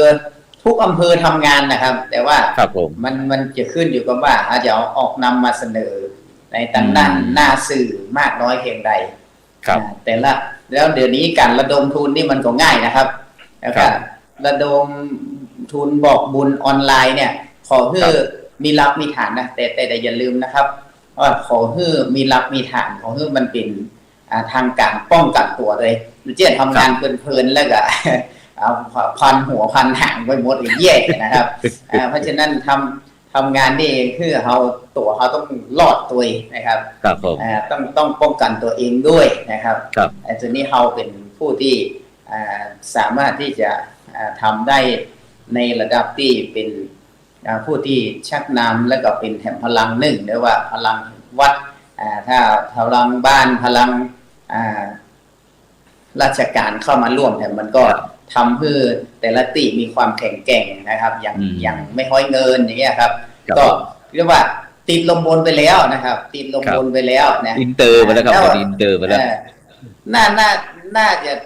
ส่งอบตอื่นในดอยสะเก็ดให้ขึ้นมาแห่งห้องนะครับเพราะว่าตัวนี้ไม่ห้อยเงินอย่างเงี้ยติดลมบนไปแล้วอย่างงานเพื่อนก็คงที่ละเนี่ยครับงานเพื่อนกระจายได้เป็นประธานหน่วยเพื่อนบอกว่าตอนนี้ยังยังบ่ได้เตี้ยเพราะว่าไปติดตามหมู่บ้านศีล5ไปบอกเพื่อนจะต้องพัฒนาขึ้นตรงนี้ครับเพื่อนว่านะครับมันเหมือนบอกไฟอะกำลังปุ้งขึ้นอยู่กะจะไปเรื่องมาได้แห้งกำลังขึ้นอยู่ครับเพราะฉะนั้นแห้งแต่ตอนแห้งกำลังขึ้นนี่ก็คือว่าต้องเอาสร้างประโยชน์ทำประโยชน์ให้ได้คือกับคณะสงฆ์คือกับศรัทธาญาติโยมได้อย่างเต็มที่นะครับก็เป็นที่น่าอนุโมทนานะครับในส่วนอย่างหลวงพ่อจะหลวงพ่อดอยสุเทพเนี่ยท่านก็ถามอยู่เสมอนะครับว่าเมื่อใดเห็นนัดประชุมเมื่อใดจะฮ้องเพื่อนประชุมได้ถามเพื่อนทำงานเป็นอย่างไรพร้อมไปที่ไหนกันแล้วเพราะว่ามันก็ประชุมมาได้นะมันโควิดเนี่ยเพื่อนมือมารวมกันแต่ว่าเพื่อนก็ทำงานกันทุกอำเภอนะครับหลวงพ่อที่นั่นเพื่อนก็ทำที่นี่เพื่อนก็ทำก็อู้กันถึงอยู่ตลอดนะครับแต่มาได้ไปลงไปตรวจไปเยี่ยมกับอะไรเพื่อนก็ขึ้นถึงอยู่นะครับครับผมครับผมครับอันนี้ในส่วนนี้ก็ขอหน้าอนุโมทนานะครับขอบคุณซึ่งก็ต้องในทุกๆอำเภอเลยครับอาจจะมีอำเภอไหนติดตามดูก็ได้นะครับครับซึ่งกราบขอบพระคุณครับพระเดชพระคุณหลวงพ่อพระธรรมเสนาบดีนะครับประธานคณะกรรมการหน่วยอบรมประชาชนประจำตำบลของจังหวัดภาค ของภาค7ของเฮานะครับซึ่งได้รับมอบหมายจากเจ้าคณะภาค7พระเดชพระคุณหลวงพ่อพระพรหมเสนาบดีนะครับคือดูแลหน่วยอบรมประชาชนประจำตำบลจังหวัดเชียงใหม่ของเฮานะครับซึ่งบรรดาท่านผู้ฟังท่านผู้ชมก็คงจะงงอยู่ว่าตัวเจ้าไปทำงานอย่างความจริงงานหลักของพระสงฆ์เจ้าเฮานี่มี6ด้านก็คือเรื่องการปกครองการเผยแพร่การศึกษาการศึกษาสงเคราะห์การสาธารณสงเคราะห์การสาธารณูปการนะแล้วก็บวกหนึ่งก็คือเรื่องการสร้างพุทธมณฑลประจำจังหวัดนะซึ่งคณะครูบาอาจารย์เขาได้อู้มาทั้งหมดทั้งมวลถึงก็เป็นงานภาพรวมของคณะสงฆ์ของเขาซึ่งโดยเฉพาะในปัจจุบันนี้ที่ตั้งประเทศไทยของเขาได้รับผลกระทบจากสถานการณ์เรื่องโควิดพ่องเรื่องเข้ายากมากแปลงพ่องนะซึ่งก็ทำให้ต้องพระสงฆ์จะจำเป็นที่จะต้องอยู่นิ่งบ่ได้นะจำเป็นที่จะต้องออกมาใช้พลังพิเศษในโดยเฉพาะในการเป็นศูนย์รวมจิตใจที่จะได้ช่วยบำบัดทุกข์บำรุงสุขที่ตั้งรายการสังฆพัฒนาเพื่อประชาชนเขาวันเนี้ยความจริงเป็นคิวของหมู่บ้านรักษาศีล 5แต่ก็ร้อนแรงด้วยหน่วยอบรมประชาชนประจำตำบลที่อาศัยพลังบวรก็คือบ้านวัดราชการโรงเรียนต่างๆที่มาทำงานซับแก้ปัญหาเฉพาะหน้าในตอนนี้ก่อนที่เจ้าบ้านเขาได้รับผลกระทบก่อนนะซึ่งก็ต้องขออนุโมทนายินดีกับประธานหน่วยอบรมประชาชนประจำตำบลคณะกรรมการพร้อมทั้งคณะทำงานต่างๆซึ่งทุกท่านก็ได้ลงความเห็นด้วยกันว่าการทำงานนี่บ่มีปัญหาบอกว่าจะเป็นเรื่องการหาทุนการหาทรัพย์สิ่งของต่างๆหน่วยงานทั้งภาครัฐภาคเอกชนต่างๆเข้ามาช่วยเหลือเกื้อกูลกันแต่ตะกี้ทุกท่านจะได้อู้ถึงเกี่ยวกับเรื่องบุคลากรการต่อยอดตะกี้ท่านอาจารย์นั่นพระครูพระสมุจำเริญได้อู้ถึงเรื่องการกับลูกผ้าลูกเนนในการที่จะว่าจะให้การศึกษาสงเคราะห์เปิ่นเพื่อที่จะพัฒนาคนศาสนาทายาทเขาเนี่ยให้เป็นบุคลากรที่มีคุณภาพครับฉะนั้นไปที่ท่านอาจารย์พระครูสังฆลักษณ์ทวัฒน์ครับที่การดูแลลูกผ้าลูกเนนเขาเป็นจะได้ของครับมีปัญหาของก่อนที่วัดถาวรทั้ง4ของเขาครับผมในส่วนของการพัฒนาบุคลากรผมว่าเป็นสิ่งที่สำคัญที่สุดนะครับในการพัฒนาทุกสิ่งทุกอย่างครับไม่กระทั่งท่านอาจารย์พระครูสิริเจติยานุกูลได้อู้ไว้ว่าแล้วไม่ให้เงินมาสร้างศาสนทายาทเอาไว้สืบงานต่อการยังเหมือนคืออบต.อื่นได้เรียนรู้พ่องที่จริงผมเขาก็สร้างนะครับท่านอาจารย์ครับถามว่าสร้างอย่างใดในการที่ไปกรุงเทพมันจะไปกันโดยอบรมประชาชนประจำตำบลไม่ให้เงินนะครับยังปาทีมงานไปศึกษางานตัวว่าการจะได้มาซึ่งรางวัลเนี่ยมันต้องแยก1 2 3 4 5ก่อนแยกอย่างใดครับเป็นต้นครับกับปาทีมงานไปนะครับท่านอาจารย์พระครูสิริไม่ใช่ไปกับผมเขา2คนนะครับผมครับนะครับปาลูกน้องผู้ช่วยเลขาเจ้าคณะอำเภอเดสเกตไปดูแล้วไปสอนงานเขาครับส่วนของผมในผมบ้างแล้วครูบาน้อยเฮาไปไลฟ์สดก่อนบัดได้ไปครับพอพระอาจารย์วิทยาบรรพะครับมันเป็นบรรพะก็เลยอาจารย์น้อยเนี่ยครับเข้าข่ายคือการวางงานครับเอาผมที่มงต้นนี่ผมจะวางงานเป็นสเต็ปว่า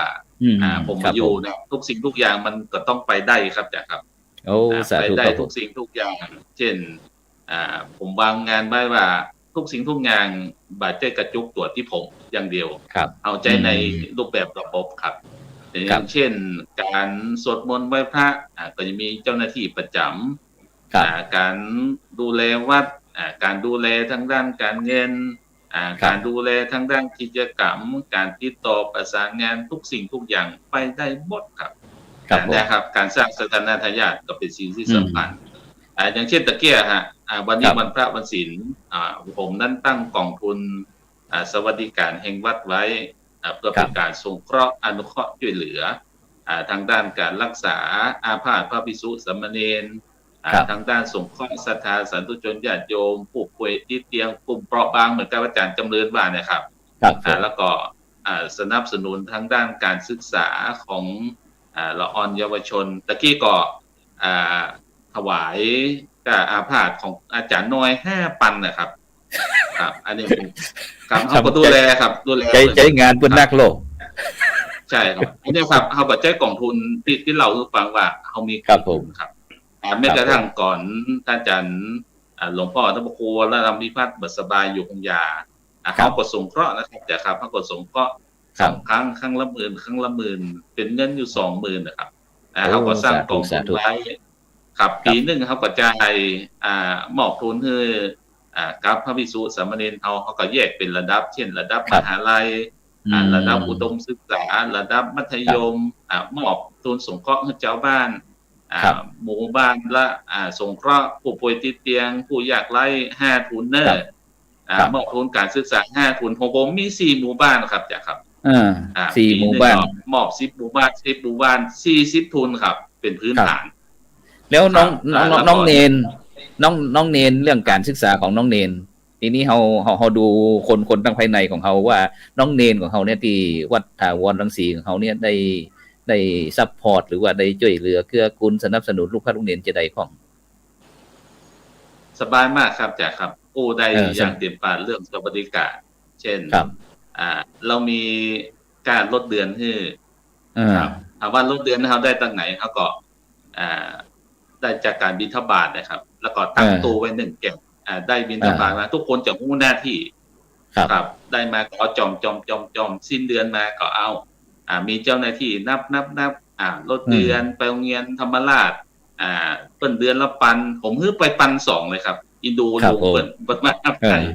ครับอย่างเงี้ยครับแล้วก็มีเข้ามหาลัยแห่ง3ครับผมก็คือเดือนละปันแล้วก็คือรางวัลครับอย่างเช่นปีนี้ก็สอบบาลีได้ครับอันนั้นอาจารย์พระครูสิริเดชทุกุลครับก็มอบรางวัลที่วัดพระดานดอยสุเทพได้ตั้งวัดก็มอบมือครับแล้วก็ทรงเฮียนมหาลัยผมก็เป็นปีเลี้ยงครับผมทรงเฮียนมสทอยู่1แล้วก็เฮียนมหาลัยสงฆ์อยู่2ครับเฮียนคณะรัฐศาสตร์แล้วก็เฮียนมนุษย์ครับมนุษย์อังกฤษครับบาลิงกว่าครับก็ส่งเฮียนเขาโดยเขาเป็นแรงบันดาลใจให้เขาดีกว่าครับแล้วก็เรื่องการเฮียนนี่ผมว่าบอกว่าเป็นห่วงครับวันมุงตนนั้นผมถือว่า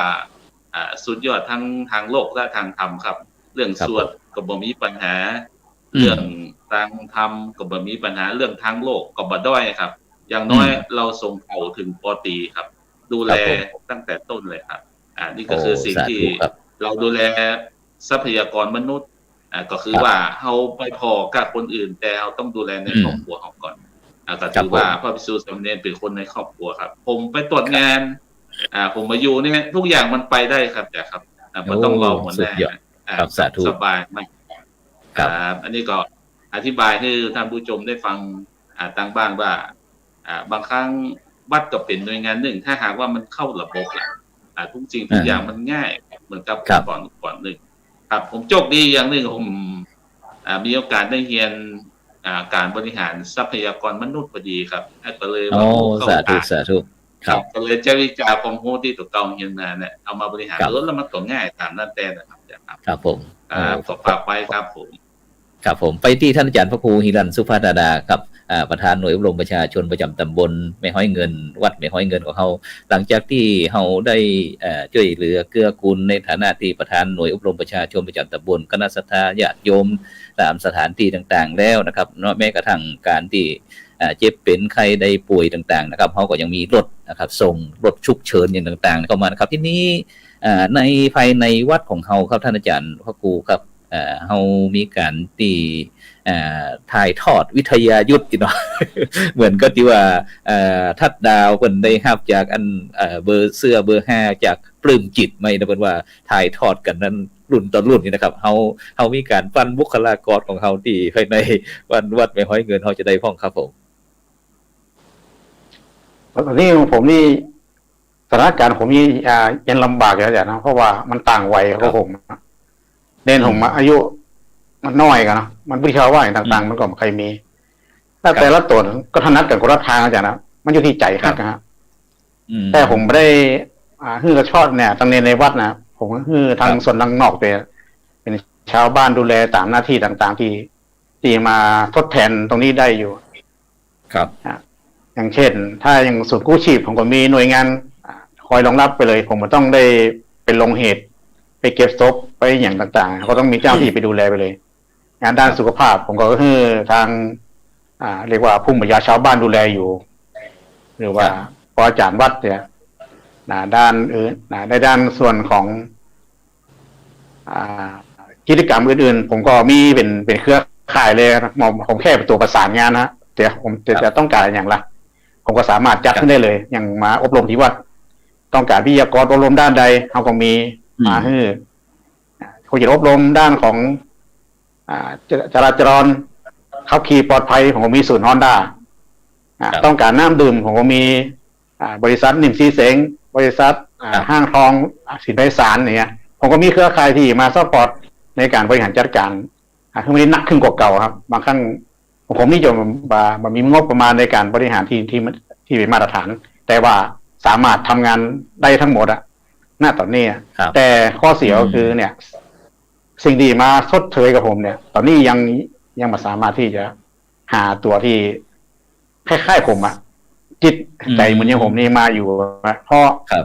วัยครับตอนนี้มันกระโดดกันนะก็ต้องคัดสรรนะคนที่มีความฮักในการพัฒนาในการที่เกิดความฮักในหมู่บ้านเขาเนี่ยบางครั้งมันแบบแสดงเหมือนอย่างผม แต่ก็แสดงอยู่ทางด้านหลังเนี่ยเนาะมันมีทั้งหน้าทั้งหลังที่ช่วยกันอย่างปิดทองอะเนาะด้านหน้าด้านหลังก็ต้องคือองค์พระให้สวยงามเช่นกันนั้นสิ่งสำคัญของผมก็ต้องสรรหาอย่างพระพุทธสังฆราชนี่เปิดมีตอนหนึ่งเน้นเลยนะตอนหนึ่งเป็นระดับมามันก็เลยสามารถรุ่นสู่รุ่นได้ของผมนี่กระโดดนะเน้นรุ่นผมอะเกือบ50อะน้องเน้นอายุ10 ปลายครับเมื่อกี้ดูแล้ววัยมันห่างกันคนละนี่เลยฮะความรับผิดชอบต่างๆเน้นกับเฮาก็มันเขาทำแค่มันซักเซตไปแต่เขาต้องทำแล้วต้องดีอย่างเขาไงนะมันต้องเก็บงานทั้งเมียบแต่งเขานี่เอาละใจเลยเนี่ยฮะมันแค่ด้านการทำงานก็แตกต่างกันแต่ผมก็ต้องได้คัดสรรรอแล้วสมมุติว่าถ้างานแต่ละด้านที่อาจารย์ทำตอนนี้พอหันเวลน้องเนนผมก็ดีว่าเวลาสมมุติว่าอย่างที่เราได้ทำงานเกี่ยวกับเรื่องหน่วยกู้ภัยกาทำงานเกี่ยวกับเรื่องการอบรมกาหรือว่าเกี่ยวกับเรื่องนวดอย่างนี้ครับมีน้องเนนอย่างที่สนใจเข้ามาสังเกตน้องเนนก็ตอนนี้เขาชอบเกี่ยวกับITมากกว่าครับเป็นระบบเครื่องเสียงรับอินเทอร์เน็ตอย่างนี้เขามาเจอแล้วนี่บางส่วนช่วงก่อนผมยังมีพาณิชย์นักศึกษาที่เขาฝึกงานครับลงปฏิบัติศาสนกิจสอนเนี่ยนะช่วงก่อนผมจะอาศัยผมว่านิสิตเนี่ยเข้ามาเรียนรู้แล้วก็ช่วยอบรมละอ่อนนิสิตนี้จากวุฒิภาวะจากมหาลัยหรือว่าตรงไหนมาจากมหาลัยมหาจุฬาลงกรณ์คณะ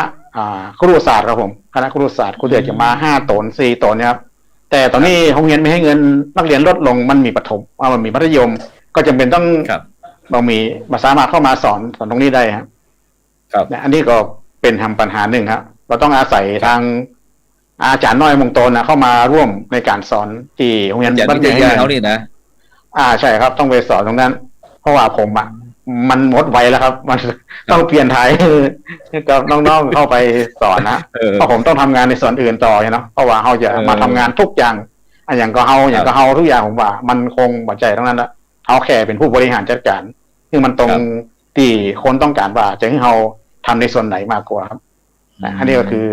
สิ่งที่เขามีอยู่ก็คือเครือข่ายเขาอาจารย์นะเครือข่ายที่สำคัญนักๆเลยพอผมโชคดีว่า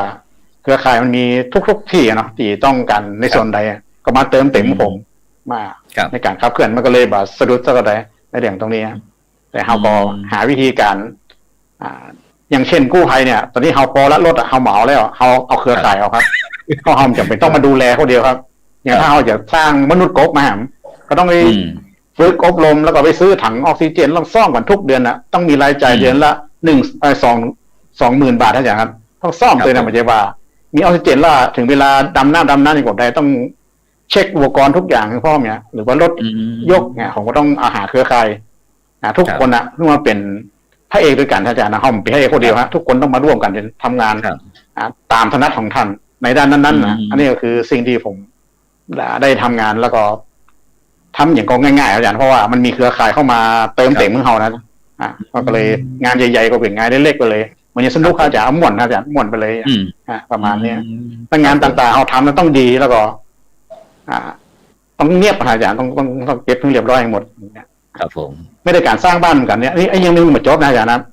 ก็ต้องประชุมต่อในวันที่5เนี่ยโดยพระครูชนพานพิทักษ์พร้อมด้วยคณะสงฆ์ จะได้ต่อครับ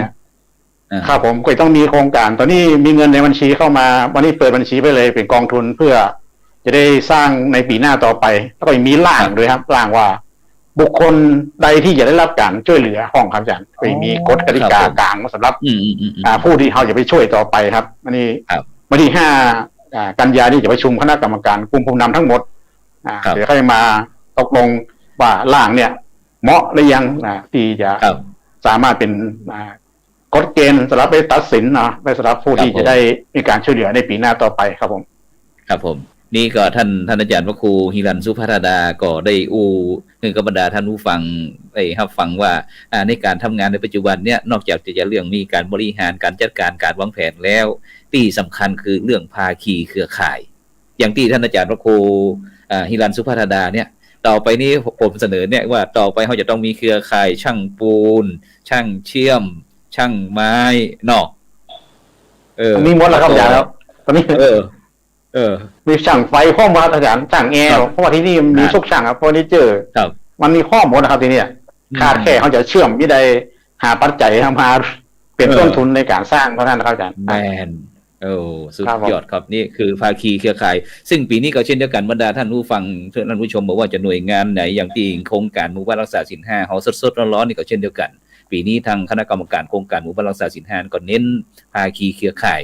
อย่างที่การจะเป็นหมู่บ้านรักษาศีล5ต้นแบบเนี่ยเขาสามารถเป็นต้นแบบของหมู่บ้านได้กี่หมู่บ้านนะปัจจุบันนี้นะจากถ้า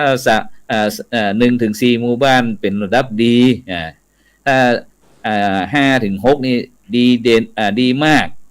ถ้า7ขึ้นไปเป็นดีเด่นอันนี้เป็นต้นแล้วจากนั้นก็ยังมีภาคีเครือข่ายเรื่องกับดูแลด้านยุวชนเยาวชนเรื่องโรงเรียนรักษาศีล5เป็นต้นจะนี่เป็นต้นฉะนั้นเราได้หันคณะครูบาอาจารย์เราสะท้อนมาว่าการที่เขาจะทำงานคนเดียวกูวันเนี่ยอย่างท่านอาจารย์พระครูฮิรันอูดที่ว่ารถเขาจะซื้อมาขี่กันก็ซื้อได้แต่ทีเนี้ยเรื่องการบำรุงรักษาซึ่งแน่นอนเขาจะหันว่าบอกว่าหน่วยงานตั้งกรมตำรวจหรือว่าอย่างต่างๆที่ปัจจุบันเนี่ยเวลาแต่ก่อนนี้เพิ่นจะต้องทำงบประมาณซื้อรถแล้วก็การซ่อมแต่ในปัจจุบันนี้เพิ่นเจ้าบริษัทไปเลยนี่คือการคิดวางแผนแบบใหม่แต่ยังมีหน่วยงานอย่างของเขานี่อาจจะต้องซื้อมาก็ต้องมาสะสมไว้ตั้งเก็บรักษาต้องดูแลอย่างที่ท่านอาจารย์พระครูฮิรันสุภัทดาแต่ถ้าเขาทำเป็นภาคีเครือข่ายเนี่ยซึ่งมันจะง่ายอย่างที่ท่านอาจารย์พระครูสิริเจติยานุกูลกับท่านอาจารย์สมุจำเริญจันทูปโมได้พบป้าที่พระเดชคุณหลวงพ่อได้กราบนิมนต์ไปปรึกษาเกี่ยวกับเรื่องงานการที่เฮามอบบัตรประชาชนสิทธิลูกเนรไร้ญาติซึ่งผมพยายามที่จะดึงเข้ามาตรงนี้ว่าการที่เฮาได้ทำงานกวนเนี่ยเฮาเน้นเรื่องศาสนทายาทเฮาคือความสำคัญบอกว่าจะเป็นเน้นน้อยเต็มบาทบ่เต็มบาทล้นบาท100 ซาว200 ซาวทุกคนมีคุณค่าหมดแล้วแต่ผู้บริหารจะใจฉะนั้นเนี่ยท่านอาจารย์จำเริญตอนครั้งก่อนเราเคยมาอู้กันครั้งหนึ่งที่โดยเฉพาะผู้ที่ได้รับผลกระทบตรงนี้โดยเฉพาะในสถานการณ์ที่โควิดเนี่ยเอาไปโรงพยาบาลก็บ่ได้สามารถที่จะรับการรักษาได้เพราะบ่มีสัญชาติบ่มีเลข13หลักอย่างต่างๆซึ่งก็ต้องเดือดร้อนคณะครูบาอาจารย์ต่างๆที่จะต้องควักกระเป๋าออกไปใช้จ่ายตรงนี้ครับท่านอาจารย์ก็ช่วยย้อนอู่กำตรงนี้อยากจะให้บรรดาท่านผู้ฟังท่านผู้ชมได้ยินตัวเพราะว่าปัจจุบันเนี้ยลูกพระลูกเนรของเขาเนี่ยที่ติดตามพ่อแม่หรือว่ามาเกิดในประเทศไทยของเขาเนี่ยครับมันมีสิทธิ์จะได้พ่องครับได้ช่วยขยายสักน้อยหนึ่งครับครับก็อันนี้จะเป็นกลุ่มเปราะบางนะที่เขากำลังขับเคลื่อนเพื่อนเหมือนกันว่าเอาอย่างนี้ใดให้เพื่อนได้เข้ามาสู่ธรรมทายาทของเขาแล้วก็เพื่อนมีความมั่นคงแล้วก็ให้ทางพุทธศาสนาของเขาเนี่ยเป็นที่ยอมรับได้นะก็ได้ทำงานร่วมมีโอกาสได้ทำงานร่วมกับเครือข่ายบอกว่าหน่วยงานเอกชนนะครับแล้วก็มีรุ่นพี่มีเพื่อนๆกันที่อยู่ฝ่ายปกครองทางหน่วยงานของราชการนะครับก็ อย่างล่าสุดเนี่ยนะวันที่22-23ที่ผ่านมานะครับก็มีการมอบบัตรประชาชนมอบให้กับมีน้องเนนนะระดับประถมก็จะถึงเป็นผู้เจ้านะเป็นผู้เจ้าละก็มอบวันนั้นเราทำพิธีมอบในนามจังหวัดเชียงใหม่เลยแต่กว่าจะมอบได้นะอาจารย์ก็ต้องมีหลายมาตรการเขาต้องทำงานร่วมกับเครือข่ายอาจารย์เน้นนะว่าสำคัญเขาทำงานเครือข่ายประเดี๋ยวนี้ทำงานเครือข่ายกับสิทธิมนุษยชนแห่งชาติแล้วก็เขาแต่งตั้งมาไว้เป็นคณะกรรมการนะครับแล้วก็เขาทำงานร่วมกับกรมการปกครองอาจารย์กรมการปกครองนี่สาธุเป็นผู้หนึ่งอาจารย์ที่เป็นตัวแรงผลักดันนะในงานราชการบางทีเขาทำงานกับเปิ้ลแล้วก็จะเกิดผลเป็นมรรคผลขึ้นมาได้เนี่ยบางคนต้องไปพึ่งกรมสอบสวนคดีพิเศษอาจารย์เป็นคนผลักดันแล้วก็จัดงบประมาณเพราะบางทีเขาตรวจหาพวกคนว่าตรวจ DNA เนาะอาจารย์เนาะเป็นคนไทยแต่ว่าเป็นคนสัญชาติไทยแต่ว่าบางทีต้องจ่ายเงินเหมือนกันนะผมว่าก็มีหน่วยงานที่เป็นหน่วยงานเอกชนนะครับก็จัดเป็นการสงเคราะห์เหมือนกันเข้ามาช่วยจนผมเข้าใจว่าตอนนี้ทั้งวัดเชียงใหม่ทั้งทุกอำเภอนะครับทุกอำเภออู้ได้เต็มเลยว่าทุกอำเภอเขาขยับขยื่นไปอย่างที่เขาเคยได้ยินมาก่อนใช้ขอบเขาเนาะบอกว่าฝางใช้ประการไม่อายอะครับผมที่ตามมาตลอด 3-4 ปีที่ผ่านมานี่แล้วก็มีครูภาคสังฆพัฒนาของเขาหลายองค์หลายตนนะจะมาอยู่ในตำแหน่งแต่ท่านก็เขาเคยได้ยินเขาห้องตั้งนอกว่าเป็นพระ NGO อาจารย์นั่นหมายความว่าเพื่อนทำงานที่อาจจะอยู่เบื้องหลังนะอันนี้ก็เป็นกลุ่มเครือข่ายที่เขาทำงานร่วมกับเปิ้ลเพื่อว่ามันเข้าได้ทุกช่องทุกทางอาจารย์เนาะอย่างก็สุดท้ายนี่เขาทำงานร่วมนี่คือหลวงพ่อเจ้าคณะอำเภอหางดงเนาะซึ่งหลวงพ่อจังหวัดเชียงใหม่มอบหมายให้ดูแลทางด้านการปกครองเรื่องการออกบัตรของสามเณรพระภิกษุสามเณรก็ต้องไปทำความเข้าใจแล้วบังเอิญมีรุ่นอ้ายที่เป็นรู้จักเป็นนายอำเภอเลยเพื่อนกันได้ก็เอามีนัดไปพบไปเจอนายอำเภอไปหาหลวงพ่ออำเภอหางดงอะครับมีการพูดคุยแล้วเอาหน่วยงานที่เกี่ยวข้องโดยตรงเลยโรงเรียนประยัติธรรมในกลุ่มเครือข่ายสายใต้อย่างนั้นนะครับไปนั่งไปคุยกันที่วัดหนองตองเจ้าคณะอำเภอหางดงเขาเนี่ยแล้วก็หน่วยงานที่เกี่ยวข้องบอกว่าหน่วยงานปกครองส่วนท้องถิ่นนะครับอบต.พ่อหลวงเนี่ยครับจะต้องมารับรองรับประกันกันตัวเองจนกระทั่งเขามั่นใจแล้วว่าจะเอากลุ่มพวกนี้เข้ามาอยู่ในทะเบียนวัดได้อย่างผมอยู่ที่วัดดอยสัพพยูเนี่ยครับก็ได้ถวายความเข้าใจกับเจ้าอาวาสท่านพระครูสุตตกิจจาภิรมย์เนี่ยว่าเขาจะย่างให้มันถูกกรอบถูกรูปทางของเปิ้ลแล้วเขาบอกว่าเป็นพระได้อย่างต้องของคณะสงฆ์ฝ่ายบริหารของเราเพราะว่าลำพังถ้าเราทำงานตัวของผมเองเนี่ยอาจจะทำงานเองก็บ่ได้เหมือนกันก็ต้องมีคนที่เป็นที่ปรึกษามีผู้รู้กว่าก็ได้รับความร่วมมือจากหน่วยงานที่เปิ้ลมาเสริมเราครับบางทีอย่างพระอาจารย์พระครูฮิรันบอกว่านะครับเขาอาจจะเป็นคนประสานแต่ถ้าเรามีความเพราะว่ามีสายเนาะสายมีเครือข่ายกันแล้วก็สามารถทำให้งานลุล่วงไปได้ดีอาจารย์แต่ผมก็ถือว่าอย่างที่ไม่แน่ใจว่าท่านพระครูสังฆลักษณ์นะครับของอย่างสุทธิยาโนนะครับอาจจะมีลูกศิษย์ผมย้ายไปอยู่กับท่านนั่นนะเพราะว่าเห็นบอกย้ายไปอยู่ที่ดอยสะเก็ดนะครับแต่ว่าพวกก็ได้สัญชาติไทยแล้วนะผมไม่แน่ใจว่าเป็นพระอาจารย์หรือเปล่าแต่เคยคุยกันที่ดอยสะเก็ดอัน2 คนนั้นก็ได้บัตรเป็นคนไทยแล้วครับสัญชาติเป็นคนไทยสาธุถ้าที่คนมีบัตรอะไรอย่างสักอย่างนะอาจารย์ครับสมมติท่านอาจารย์อันจำเริญสมมุติว่าพระครูโสพลเนี่ยมีลูกศิษย์สักคนหนึ่งก็คือติดตามอันจากอันพ่อแม่เนาะอันมาทำงานบ่ใช่หมายความพ่อแม่มาทำงานในประเทศไทยทีนี้มาเกิดในประเทศไทยก็เรียนหนังสือตามโรงเรียนเทศบาลพร้อมจนจบชั้นป .6 อ่ะทีนี้ก็เฮายังบ่มีอย่างที่เป็นหลักฐานที่จะได้สิทธิ์ในการรักษาพยาบาลต่างๆนี้มันมีวิธีการจะใดครับก็ตอนนี้นะครับนะเราต่อลิงก์ระบบ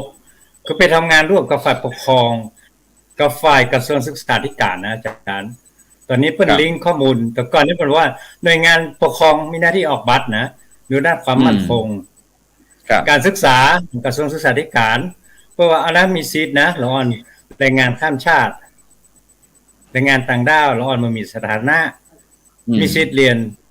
ตอนนี้เราสามารถทำคอนเนคชันนี้ไปได้ข้อมูลเข้าไปหากันได้ในระบบแล้วเพื่อเอาข้อมูลนี้ส่งกลับไปให้ที่โรงเรียนมาว่าจะเป็นโรงเรียนพระสัมมาเนรตัวนะครับครับก็จะมีพระอาจารย์มหาอินทร์สอนเป็นรองที่เป็นเขต5ครับปริยัติธรรมส่วนในโรงเรียนที่ด้านนอกโรงเรียนสามัญทั่วไปครับกระทรวงศึกษาธิการตอนนี้ก็ส่วนมากแต่ก่อนเราเข้าใจว่าเป็นตัว G อาจารย์เป็นตัว G ที่มันมีบัตรเรื่องตอนนี้เพิ่งขยับออกมาเป็นบัตรหมายเลข13หลักแล้วถ้ามีหมายเลข13หลักตอนนี้ครับในท้องถิ่นบอกว่าโรงพยาบาลรพสตนะครับโรงพยาบาลส่วนตำบลนะครับในท้องถิ่นส่วนตำบลเพื่อนก็จะเอาฐานข้อมูลเนี้ยแล้วก็เป็นสิทธิ์ที่ดูแลได้แล้วแต่ผมเคยทำกรณีศึกษานะครับแล้วอันที่มันมีบัตรเนี่ยครับกว่าจะทำความเข้าใจได้นะเอาเป็นตัวอย่างพ่องเอาซูมไปทำพ่องแล้วก็เอาไปทำแม้กระทั่งไปประสานที่ตึกสงฆ์นะซึ่งคณะสงฆ์เขาเป็นดูแลอยู่ตึกสงฆ์อาพาธที่มหาราชเชียงใหม่เขาอะครับซึ่ง 2-3 วันก่อนนี้ผมก็ไปติดตามว่ามันมีสถิติอย่างใดพ่องที่ยังมีเข้ามาแล้วต้องใช้เงินกองทุนของนิธิสงฆ์เราจะไปลืมเนอะตอนนี้เขาจะทอดพระป่าวันที่9เนี่ยนะระดมสงฆ์เอาแต่กำลังว่ากองทุนเนี่ยเขาตั้งมาแล้ว9 กันยาเนาะที่เขาจะทอดพระป่า9 กันยายน9 กันยายนนี่ครับไหนๆก็อู้ถึงแล้วเนอะบรรดาท่านผู้ฟังเดี๋ยวขอตัดน้อยหนึ่งก่อนวันที่9 กันยายนนี้ก็ที่โรงพยาบาลมหาราชนครเชียงใหม่เนาะก็จะมีการทอดพระป่าในการนั้นสมทบในการโรงพยาบาลสงฆ์ที่จะดูแลพระสงฆ์ในการเจ็บป่วยต่างๆจากนั้นก็บรรดาท่านผู้ฟังท่านผู้ชมเนอะที่อยากจะร่วมบุญร่วมกุศลนั้นในการอุปถัมภ์ประทานลูกพระลูกเนรในโอกาสที่อันเป็นมงคลเนี้ยวันที่9 กันยายนก็ที่วัดพระสิงห์วรมหาวิหารเวลาก็ตั้งแต่ภาคเจ้าไปจะเข้ามาห่วมก็ได้เข้ามาตั้งต้นเงินก็ได้เนาะ หรือว่าจะใส่ซองก็มาร่วมก็ที่วัดพระสิงห์ก็ได้ซึ่งตั้งโรงพยาบาลมหาราชนครเชียงใหม่เปิ้นก็จะได้ออกใบอนุโมทนาฉะนั้นต้องขอบคุณอนุโมทนาท่านอาจารย์จำเริญด้วยที่ผมก็ลืมไว้เหมือนกันนะเนี่ย แล้วก็ตะกี้แก้ไขสักน้อยหนึ่งเกี่ยวกับเรื่องว่าอันพระ NGO เนาะที่หลายท่านหลายคนอาจจะเข้าใจว่าหันนั้นหมู่พี่น้องผู้หวังดีคนไทยของเขาเนี่ยได้ไปเยี่ยวไปเดี๋ยวไปเรื่องปลาเดี๋ยวไปเรื่องอันบ่อแห่เดี๋ยวก็ไปเรื่องน้ำอย่างต่างๆเนี่ยนะซึ่งบางครั้งก็จะมีพระคุณเจ้าได้ออกไปร่วมงานอย่างเราเนี่ยนะซึ่งก็ถือว่าเป็นบทบาทยุคมาใหม่ซึ่งเป็นสาธารณสงเคราะห์บรรดาท่านผู้ฟังซึ่งพระสงฆ์เจ้านั้นก็อย่างที่เขาทำงานในปัจจุบันเนี่ยก็ต้องอาศัยงบประมาณจากหน่วยงานต่างๆเพราะว่าในปัจจุบันนี้อย่างที่หลายโครงการที่เขาได้ทำงานอยู่เขาก็ต้องอาศัยองค์กรต่างๆอย่างสสอย่างต่างๆแล้วเนี่ยซึ่งมันเป็นงบประมาณจากภาครัฐเป็นลงมาฉะนั้นก็คณะศรัทธาญาติโยมพี่น้องชาวบ้านก็ต้องเข้าใจด้วยว่าใจว่าเป็นพระสงฆ์องค์เจ้าเป็นพระ NGO แต่เขาอาศัยงบประมาณเหล่านั้นเข้ามาทำงานเพื่อบำบัดทุกข์บำรุงสุขฉะนั้นไปที่ท่านอาจารย์พระครูศิริได้หันบทบาทหมู่นี้แล้วท่านอาจารย์อยากจะหันพระรุ่นใหม่จะได้พ่องเป็นความหวังนะครับเนาะเป็นความหวังของครูบาอาจารย์ทุกท่านเลยครับก็เพราะว่าได้ยินท่านอาจารย์หลายเตื้อแล้วว่าแม้กระทั่งบัดเดี๋ยวนี้เรื่องแม้กระทั่งการจัดการศึกษาต่างๆที่อาจารย์ได้ลงทุนลงแรงไปอย่างต่างความจริงตั้งความหวังไว้ขนาดนักว่าอยากจะให้ลูกศิษย์ลูกหาเป็นฉะนั้นเป็นนี้อาจารย์ลองฟังดูอาจารย์อยากจะได้ลูกพระลูกเนรหรือว่าศาสนทายาทในยุคใหม่จะได้ขอนิมนต์ครับก็ในเราพอดังในสภาพเรียกว่าสภาวะสังคมสิ่งแวดล้อมในปัจจุบันนี้นะครับเขาคงจะปั้นให้เป็นบันไดเลยครับหรือว่าอยากจากตามปรารถนาของเขานี่คงจะยากนะครับเขาจะเป็นตั้งเป็นโมเดลไว้เลยนี่มันก็ยากแต่ว่าเขาจะต้องอาศัยความที่เขามีความถนัดนี่แหละครับแล้วก็อีกส่วนหนึ่งก็ถือว่าส่งเสริมไปแล้วก็คงจะเลือกสรรต้องเลือกสรรเอาครับเหมือนท่าน พระครูสังฆลักษณ์ว่าปั้นไว้หลายๆคนหลายๆรูปหลายๆแบบคือให้ทำงานได้หลายๆด้านก็แล้วแต่ว่าใครจะสามารถที่จะมาสืบต่อเขาได้ก็บางทีก็อาจจะไม่ได้เกิดในสำนักของเขานะครับเนาะบางทีก็จะต้องใช้บุคลากรเป็นพระเป็นเนรที่มาจากที่อื่นเหมือนอย่างที่เขาว่าในตอนนี้ครับพระเนรของเราก็จะเป็นอยู่ในส่วนนี้ส่วนที่เรากำลังจะดำเนินการเนี่ยคือเราจะต้องอาศัยพึ่งพระเนรเหล่านี้ที่ยังคงมาได้รับสิทธิพื้นฐานเนี่ยจำนวนมากนะครับเราต้องยอมรับสภาวะความเป็นจริงของสภาพวัดเฮาในปัจจุบันนี้ด้วยเพราะฉะนั้น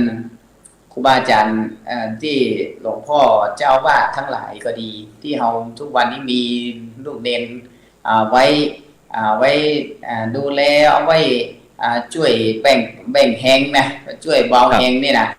ก็เพราะอาศัยละอ่อนเหล่านี้เพราะฉะนั้นเราจะต้องพยายามที่จะได้ช่วยเขาว่ามันเกื้อประโยชน์ทั้งสองฝ่ายนะครับเนาะมันเกื้อประโยชน์กับทั้งสองฝ่ายแต่นึกว่าไปแล้วก็อาศัยว่าเขาจะเป็นบุญของพระศาสนาดีกว่านี่ครับหรือว่าที่เขาจะได้ลูกพระลูกเนรดีๆมาสืบต่อแต่ละวัน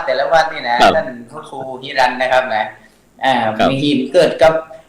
กับตาของพระครูนี่มันหันสักแกนเรื่อยนะเมื่อไหร่มันจะมีมาเนี่ยนะปวดเอาสักต้นมาอยู่ตัวเนี่ยมันจะขึ้นมาสักมอกใดนะครับเนี่ยมันจะได้อย่างนี้เนี่ยมันก็ยากนะครับแต่ละวัดแต่ละวาเพราะฉะนั้นเท่าที่มีอยู่ในปัจจุบันนี้ทรัพยากรบุคคลของเรานี่เรียกว่าเป็นศาสนาทายาท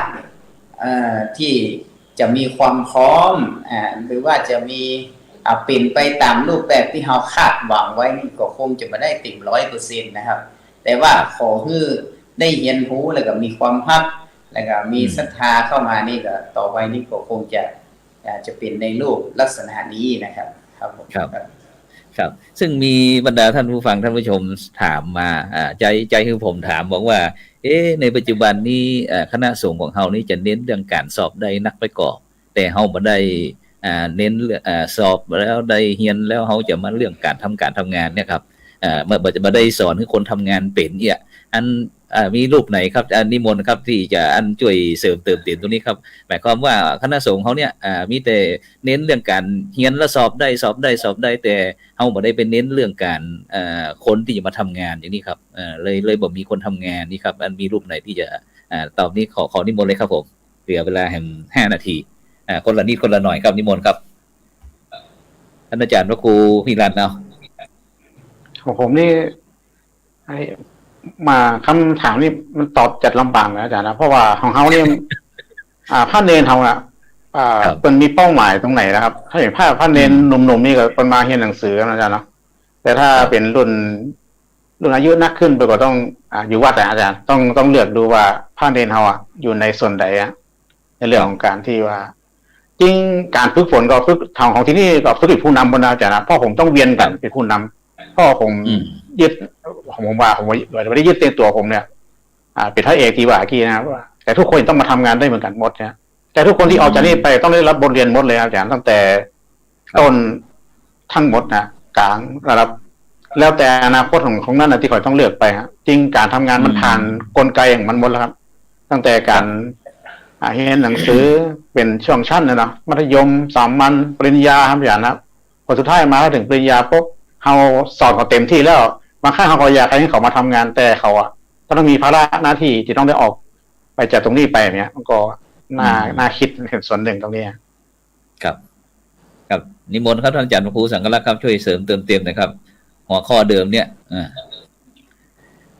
ผมกับมองว่ามันเป็นภาวะสังคมครับเราต้องยอมรับมันตามนั้น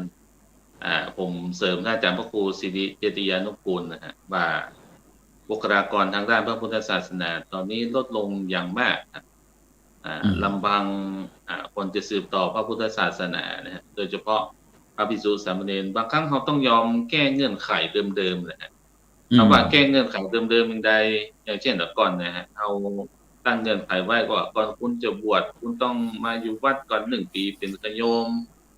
อย่างวัดมงคลผมนะฮะก่อนจะไปโรงเรียนได้เนี่ยต้องจบนักธรรมเอกก่อนนะฮะเพื่อจะได้ไปเรียนมัธยมแต่โดยภาวะสังคมปัจจุบันเนี่ยถ้าเราไปตามภาวะสังคมเขาก็อยู่มาได้ผมรู้ถึงการปรับตัวครับอย่างบางครั้งเขาก็ต้องยอมรับเช่นละอ่อนจะมาบวชปุ๊บเลยฮะบางครั้งก็ไม่ได้เป็นขโยมฮะจบมาตำรวจปุ๊บหลบมาเรียนไปเรียนมาบวชเสร็จเรียบร้อยก็ไปโรงเรียนแล้วก็เขาต้องยอมรับเช่นมันก็ต้องได้อย่างเสียอย่างเขาได้จำนวนแต่มันก็อ่อนทางด้านพระธรรมวินัยเหมือนกับอาจารย์หลายๆรูปเลยบอกว่าประเดี๋ยวพระเนรเขาอ่อนเรื่องนักธรรมนะฮะเรื่องหัวข้อง่ายๆบางปีออกตอนยังตอบได้ครับผมว่ามีปัญหามากนะครับโดยเฉพาะการเตะธรรมครับการอ่านออกเขียนได้การเตะธรรมเมืองเนี่ยฮะถามว่าสมณีในยุคปัจจุบันเนี่ยลำพังเขาจะอ่านเนี่ยก็ยังลำบากนะครับอย่างที่เขามาเตะเนี่ยซ้ำลำบากไปใหญ่เขายอมรับนะครับเขาต้องยอมรับตรงจุดนี้ว่าประเดี๋ยวสังคมมันเป็นรูปแบบอย่างนี้นะมันมีการตกชั้นเหมือนกันแต่ก่อนนะครับมันมีการซ้ำชั้นตกชั้นทีมขึ้นไปแล้วไปซ่อมเสริมไปมันก็พ่วงกันดึงระบบโน้นนะครับว่าต้องเท่ากับเช่นเดียวกันอย่างเพิ่นว่าคนมาอยู่ว่าแต่ก่อนเนี่ยหมู5 ขาหมา5 เล็บไก่3 แข้งห้องนะมาอยู่ว่ามันก็จะเปลี่ยนอย่างเงี้ยครับอย่างเพิ่นแปรตั้งนอกเขามาคัดเก่าคือเป็นเทพแถมอย่างเงี้ยครับผมก็ดูคนบ่ดีก็มาวัดขี้ยาก็มาวัดขี้เมาก็มาวัดอีหนอครับทุกสิ่งทุกอย่างจะอยู่ในวัดโมดเพราะคนถือว่าวัดเป็นตัวที่คัดเก่าและหล่อหลอมเช่นอย่างเงี้ยครับผมก็ถือว่ามันเป็นปรากฏการณ์ทางสังคมเขาก็ต้องยอมรับตามนั้นอย่างผมนะฮะผมก็คิดว่าวัดแต่ละวันจะอยู่ได้แฮมเจเนเรชันเดียวเนาะอย่างเช่นเขามดยุคเขาไปฮะก็อยู่แฮมเจนเดียวอย่างคนว่าคนตะกอนว่าแฮมเจนต่อไปล่ะก็จะเป็นคนที่บวชเป็นพระเป็นเณรเป็นสามเณรมานี่ยากเหมือนกับท่านอาจารย์พระครูฮิรันว่าอาจจะเป็นคนเฒ่าคนแก่มาบวชอยู่วัดอยู่ว่าเขาต้องยอมรับอย่างอันโดยต้นครับแม้กระทั่งวัดพระธาตุดอยสะเก็ดของผมเนี่ยเป็นวัดประจำอำเภอนะครับเป็นพระรามหลวงถามว่าสามเณรมี3 รูปนะครับอาจารย์ครับขออนุญาตชี้แจงคือทุกท่านว่าวัดใหญ่ๆกับวิกฤตเหมือนกันนะครับผมคิดว่าวิกฤตทางด้านบุคลากรน้องเนรนะฮะที่จะสืบต่อขึ้นไปไปม่วนไปเสียดายเวลาหมดอยู่แล้วท่านอาจารย์พระครูครับเสียดายเวลาหมดวันนี้ก็เวลาหมดเวลานะครับต้องกราบขอบพระคุณท่านอาจารย์พระครูฮิรันสุภัดดาท่านอาจารย์พระครูสิริเจตยานุกูลครับท่านอาจารย์สมุจำเริญจันทูปโมแล้วก็ท่านอาจารย์พระครูสังฆลักษวัฒน์สุทธิยาโนครับที่ได้มาช่วยกันเสริมเติมเต็มนะครับเพื่อที่จะพัฒนานะครับวงการคณะสงฆ์พระพุทธศาสนาเฮานี่คือมีความมั่นคงจะกู้โลกตลอดไปนะครับฉะนั้นก็ในค่ำคืนวันนี้ก็จำเป็นที่จะต้องนำรายการจากบรรดาท่านผู้ฟังไปก่อนวันพรุ่งนี้ครับพบกันใหม่พุทธศาสนา4 แผ่นดินนะครับแล้วก็วันติดนี้ก็จะเป็นรายการนั้นเห็นธรรมเห็นเรานะครับแล้วก็วันติดนี้ก็พระครูโสพลก็จะเดินทางไปที่ชุมชนภูผาพาน้ำนะครับตำบลป่าแปะอำเภอแม่แตงนะครับจังหวัดเชียงใหม่ไปปลูกเดือนแม่เกี่ยวเดือนป้อนะครับไปทำกิจกรรมกับนิสิตกับพุทธสาขาพุทธศาสตร์มหาบัณฑิตนะครับมหาวิทยาลัยแล้วก็วิชาปรัชญานะครับมหาจุฬาลงกรณราชวิทยาลัยวิเขตเชียงใหม่นะครับฉะนั้นก็เวลาหมดเวลาครับขอนำในการสังฆพัฒนาเพื่อประชาชนจากบรรดาท่านผู้ฟังไปก่อนนะครับรับฝันดีนะครับมีเงินใจนะครับไร้โลคาพยาธินะครับบ่เจ็บบ่จนร่ำรวยทุกผู้ทุกคนสำหรับในค่ำคืนนี้นะครับก่อนนำในการจากไปก่อน